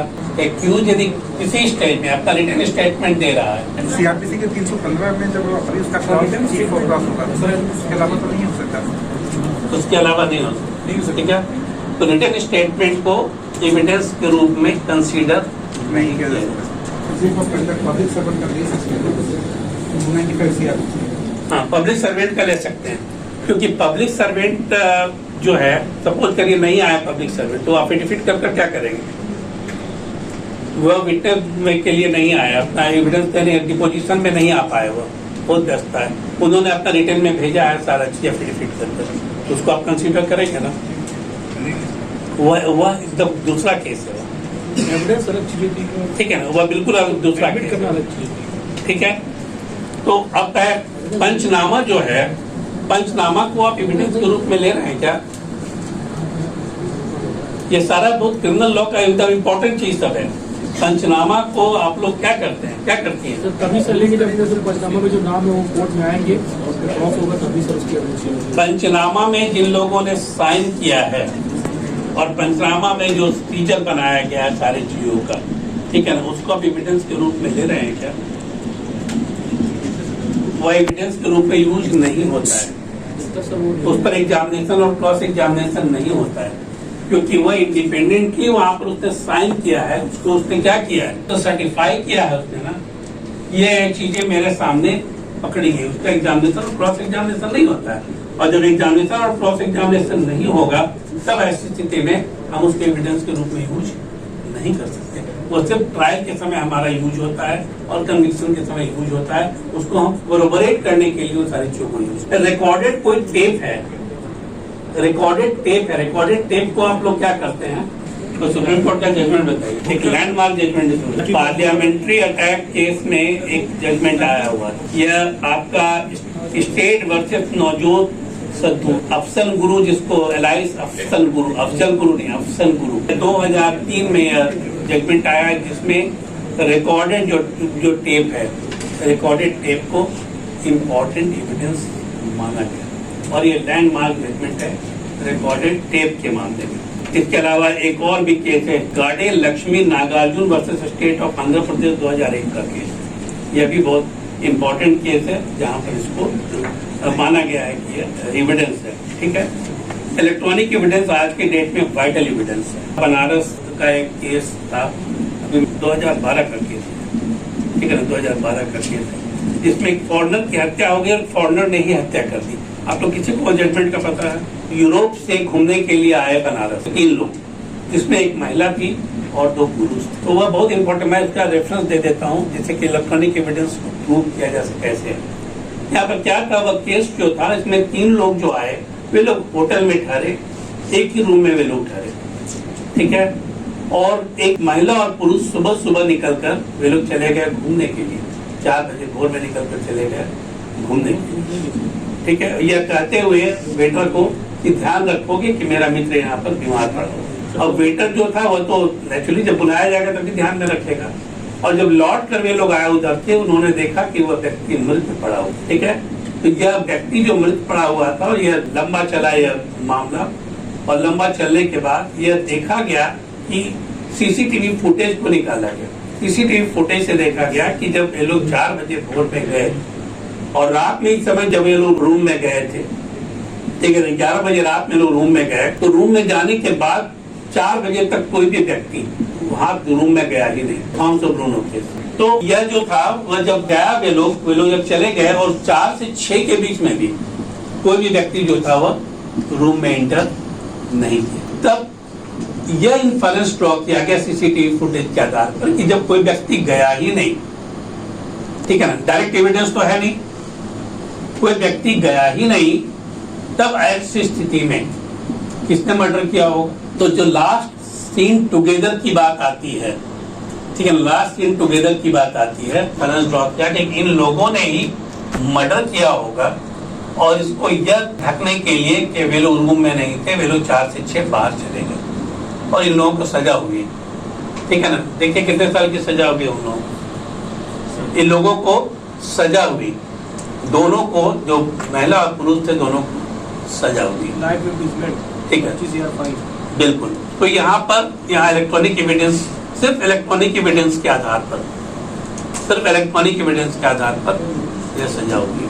तो इलेक्ट्रॉनिक एविडेंस आज के डेट में यदि आप लोग बहुत अच्छे जज बनना चाहते हैं तो इलेक्ट्रॉनिक एविडेंस पर रिसर्च जरूर करिए, इलेक्ट्रॉनिक एविडेंस पर रिसर्च जरूर करिए। और एक किताब इलेक्ट्रॉनिक एविडेंस पर, आप अमेजोन पर जाइए और इलेक्ट्रॉनिक एविडेंस पर एक किताब है, उस किताब को मंगवाइए, बेहतरीन किताब है वो, इलेक्ट्रॉनिक एविडेंस सिर्फ लिखा हुआ है। इसके अलावा यदि एक्नॉलेजमेंट ऑफ डेट है, ये भी इलेक्ट्रॉनिक एविडेंस का पार्ट है, through email, acknowledgement of date है थ्रू ईमेल, ठीक है, तो वहां पर इसको आप किस रूप में लेंगे? यदि कोई व्यक्ति ने सुसाइड कर लिया, सुसाइड करने के पहले उसने बहुत सारे मेल किए हुए हैं, ठीक है ना, मेल किए हुए हैं कि मेरे ऊपर इतना डेट है, मेरे ऊपर इतना डेट है, मेरे ऊपर इतना डेट है, तो उसको किस रूप में आप लेंगे? और उसने सुसाइड नोट कुछ नहीं छोड़ा है, आप उसके साथ क्या करिएगा, क्या किस रूप में लीजिएगा? सर्कमस्टांशियल एविडेंसेस के रूप में लिया जाए, डॉक्यूमेंट्री एविडेंस है लेकिन वो सर्कमस्टांशियल एविडेंसेस के रूप में होगा कि सर्कमस्टांसेस उसका ऐसा था, सर्कमस्टांसेस को प्रूव कैसे करेंगे आप? उस इलेक्ट्रॉनिक डेटा से, इलेक्ट्रॉनिक मैसेज, सर्कमस्टांसेस ऐसा था कि उसके पास कोई चारा नहीं था सुसाइड करने के अलावा, और उसका एकमात्र डॉक्यूमेंट क्या था? वो इलेक्ट्रॉनिक एविडेंस। या फिर कोई व्यक्ति अपने ईमेल से किसी को धमकी दे रहा है और धमकी से तंग आकर उसने सुसाइड कर लिया, तो अबेटमेंट इसको मानिएगा या नहीं मानिएगा? इलेक्ट्रॉनिक एविडेंस को अबेटमेंट मानिएगा? मैंने पूछा सजा दीजिएगा या नहीं दीजिएगा? इलेक्ट्रॉनिक एविडेंस इसमें बहुत ही वाइटल रोल प्ले करेगा। आप सुसाइड कर लो नहीं बोल रहा, लेकिन आप इन्फरेंस क्या ड्रॉ कर रहे हैं? सुसाइड हुआ क्यों? सुसाइड हुआ क्यों फिर? बहुत कॉन्ट्राडिक्टरी जजमेंट भी है, लेकिन मैंने आपसे पूछा कि आप क्या करिएगा? क्रिमिनल इंटिमिडेशन में आएगा? हाँ उसमें आएगा सर। क्या करिएगा? सजा दीजिएगा? नहीं, मेरा क्वेश्चन है, उसको रिहा कर दीजिएगा या सजा दीजिएगा? मेरा सिर्फ सीधा क्वेश्चन। यहाँ पर फिर जुडिशियल डिस्क्रिप्शन का मामला आ जाता है। सेंटेंस की बात मैं कर रहा हूँ, यहाँ पर लॉ पॉइंट की मैं बात करूँ तो जुडिशियल डिस्क्रिप्शन यहाँ पर सबसे ज्यादा एप्लीकेबल होगा। आप देखिएगा 10 लोग यदि इस पर अपना वर्डिक्ट दे रहे हैं तो 10 का वर्डिक्ट हो सकता है गलत, लेकिन ये एविडेंस माना जाएगा। ये एविडेंस जो है वह माना जाएगा, ठीक है। इसको हम इस बात से इनकार नहीं कर सकते कि एविडेंस नहीं है। अब डिपार्टमेंटल इंक्वायरी यदि किसी व्यक्ति के खिलाफ हुई है तो डिपार्टमेंटल इंक्वायरी को आप एविडेंस के रूप में लेते हैं क्या? डिपार्टमेंटल इंक्वायरी यदि हुई है और डिपार्टमेंटल इंक्वायरी में किसी व्यक्ति को दोषी ठहरा दिया गया है और वह इतना उससे ग्रीव्ड है कि उसने सुसाइड कर लिया जाता, और डिपार्टमेंटल इंक्वायरी में जो एडवर्स रिमार्क्स आए हैं उस एडवर्स रिमार्क को कोर्ट में पेश किया गया, क्या आप उसको एविडेंस के रूप में आप उसको एक्सेप्ट करिएगा? ये किसी भी हालत में इसको हम एविडेंस के रूप में नहीं ले सकते, किसी भी हालत में एविडेंस के रूप में इसको हम नहीं ले सकते। सर एक 498 का केस चल रहा है, उसमें विक्टिम गवाही देने आई है और उसका पति जो है एज एन एक्यूज खड़ा है। तो जज साहब जो है 165 का पावर एक्सरसाइज करते हैं। तो विक्टिम से जब पूछा जा रहा था तो बोले कि हाँ साहब जो है मेरे पति दूसरी शादी कर लिए हैं और इसकी वजह से हमको बहुत प्रताड़ना हो रही है, मतलब मेरे साथ मारपीट करते हैं, ये करते हैं, सब कुछ हो गया है। जज साहब जो पूछ देते हैं एक्यूज को कि क्या जो तुम शादी किए हो? बोलता जी हाँ सर किए हैं। सोच लो फिर से बताओ किए हो? जी सर किए हैं। जज साहब अब जो है उसको 165 के पावर की एक्सरसाइज करते हुए इसको लिखते हैं कि न्यायालय द्वारा सवाल पूछा गया और इसने जवाब में कहा जी हाँ मैंने शादी किया है। अब सर ये सवाल सर आपसे जानना चाहेंगे इसका क्या रेलिवेंसी है सर साक्ष्य के रूप में? पहला तो है कि बायोगेमी जो है वो अपने आप में ऑफेंस है, सारी चीज तो यह है, ठीक है। तो जब ऑफेंस है उसके बाद ऑफेंस कर रहे हैं, ठीक है, और किसका राइट आप छीन रहे हैं? पहले मैं आ रहा हूँ आपके क्वेश्चन पर आ रहा हूँ। राइट किसका छीन रहे हैं? आप किसका राइट छीन रहे हैं बायोग्राफी के द्वारा? फर्स्ट वाइफ का ना, ठीक है, फर्स्ट वाइफ का आप छीन रहे हैं यहाँ पर, तो ये क्या प्रूफ हो गया? जब राइट छीन रहे तो एग्रीड है ना? सर सवाल ये है सर, डिफेंस का लॉयर कह रहा है जज साहब आप ही बन गए हैं इसके लॉयर और आप ही इसको कर रहे हैं, इसलिए हम जानना चाह रहे हैं सर इसकी रेलिवेंसी बताइए। वह बोलेंगे, लेकिन मैं फिर आपको कहूँ कि आपको ये पावर है, आपको ये पावर है कि आप उसको एविडेंस के रूप में लीजिए, आप एविडेंस के रूप में उसको लीजिए। वो प्रूव करता है इस चीज को कि वह मेंटली टॉर्चर हो रही है, फिजिकली टॉर्चर हो रही है, प्रूव करता है इस चीज को ना। तो वकील साहब क्या बोल रहे हैं कि जज आप ही वकील बन गए हैं? तो नहीं सर, सवाल ये है कि क्या 165 के द्वारा जज साहब के जो सवाल पूछा गया उसको हम एज एन एविडेंस ले सकते हैं? मेरा सवाल ये है उसको एज एन एविडेंस हम नहीं ले सकते हैं, तो फिर वही हो गया। लेकिन बायोगेमी की जो बात कही गई, बायोगेमी यदि एक्सेप्ट कर रहा है, वह व्यक्ति एक्सेप्ट कर रहा है, तो उसको हम एविडेंस के रूप में ले सकते हैं। क्वेश्चन पूछा गया, क्या क्वेश्चन पूछा गया वो एविडेंस के रूप में हम नहीं ले रहे हैं, लेकिन उसने जो जवाब दिया उसने एक्सेप्ट किया, उसको एविडेंस के रूप में ले रहे हैं। उससे क्वेश्चन पूछने का राइट जब भी कोई वकील कंफ्यूज कराता है तो जज को यह राइट है और ये डिस्क्रिशनरी पावर भी है उसको कि वह एक्यूज से क्वेश्चन पूछे क्लैरिटी के लिए। सेक्शन 313 में ऑलरेडी पावर है, कोई एनी स्टेज में क्वेश्चन पूछ सकता है, तो 313 में पूछ सकता है वो। बिल्कुल कभी भी पूछ सकता है ना, वह जहाँ पर कंफ्यूज करा रहा है कोर्ट को कोई, तो वहाँ पर आपको पावर है कि आप क्वेश्चन पूछिए, क्लैरिटी के लिए पूछिए, तब वो नहीं आएगा, 313 तब वो आएगा ही नहीं, तब वो नहीं आएगा। लेकिन वो अपने आप में फिर प्रूफ है, ये जान लीजिए। बायोकेमी जब प्रूफ हो रहा है, ठीक है, तो उस पर इंक्वायरी स्टार्ट हो जाएगी। महिला आरोप लगा रही हो, उसको एक्सेप्ट भी करा तो हम एविडेंस के रूप में ही लेंगे उसको। 315 पहले आएगा। हाँ हाँ बिल्कुल आएगा, तो वह तो आप प्रोसेस में लाइएगा ना। नहीं तो वॉलंटरली करेगा तो उसके बाद तो आप लाइएगा ना उसको प्रोसेस में, नहीं लाइएगा। जैसे आपके कॉग्निजेंस में आ गया तो आप उसको लाइएगा या नहीं लाइएगा? आपके नॉलेज में आ गया तो आएगा। जब कुछ फैक्ट्स आपके सामने आ गए और फैक्ट ऑफेंस के रूप में सामने आया है, फैक्ट ऑफेंस के रूप में सामने आया है, तो उसको आप क्या करिएगा? ऑफेंस के रूप में सामने आया ना, सिर्फ स्टेटमेंट के रूप में तो आया नहीं है, ये ऑफेंस के रूप में सामने आया है। तो ऐसी स्थिति में आप उसके वेरासिटी को जानने के लिए आप तो आप इंक्वायरी बैठाइएगा, ठीक है? और वो कैसे हुआ? आपने डिपोजिशन को नोट किया तभी तो आपने ये किया है ना। यह फॉर्मल क्वेश्चन नहीं है और इनफॉर्मल क्वेश्चन भी नहीं है, यह आरोप लगाया गया है महिला के द्वारा और उसने उसको एक्सेप्ट किया है। हम ऐसे यदि कोई बात कर रहे हैं एक्यूज के साथ और कुछ भी बोल रहा है नजर, वह रिकॉर्ड में नहीं आएगा। लेकिन महिला ने क्या क्या आरोप लगाया? जो विक्टिम है वो आरोप लगा रही है और विक्टिम जो आरोप लगा रही है उसको उसने क्या किया है? एक्सेप्ट किया है। ठीक है, थैंक यू वेरी मच। अच्छा लगा आप लोगों के साथ मिलकर। To all my learned seniors and batchmates, sir, I Shweta Soni, on behalf of Jharkhand Judicial Academy and the entire fraternity present here, extend my heartfelt gratitude to you for taking out your precious time from your busy schedule to grace this training program. Sir, एक वक्ता के तौर पर आपने न सिर्फ अपने सहज अभिव्यक्ति से बल्कि अपने सौम्य व्यक्तित्व से भी हमें आकर्षित किया। आईपीसी जो कि एक असीमित विषय है, उसके दायरे में आपने POCSO act, juvenile justice act, code of Hammurabi से लेकर punitive theory, reformatory theory, deterrent theory पर प्रकाश डालते हुए साथ ही साथ जो आपने सेक्शन 34 और सेक्शन 114 और उसके अलावा एक्सेप्शंस और इन सब के ऊपर जो आपने प्रकाश डाला है, usually such topics become very tedious to handle when a detailed discussions get started. However, sir, it was only because of you that these topics didn't get tedious and boring for us, because on the one hand you kept giving us live examples from movies, from Hindi movies, and on the other hand you maintained balance by giving us information regarding the landmark judgments of the Supreme Court. Lastly and the most importantly, a special thanks to our respected director, sir, and the entire Jharkhand Judicial Academy team for managing such enriching sessions for us. It was only possible because of their tireless effort. Thank you so much, sir.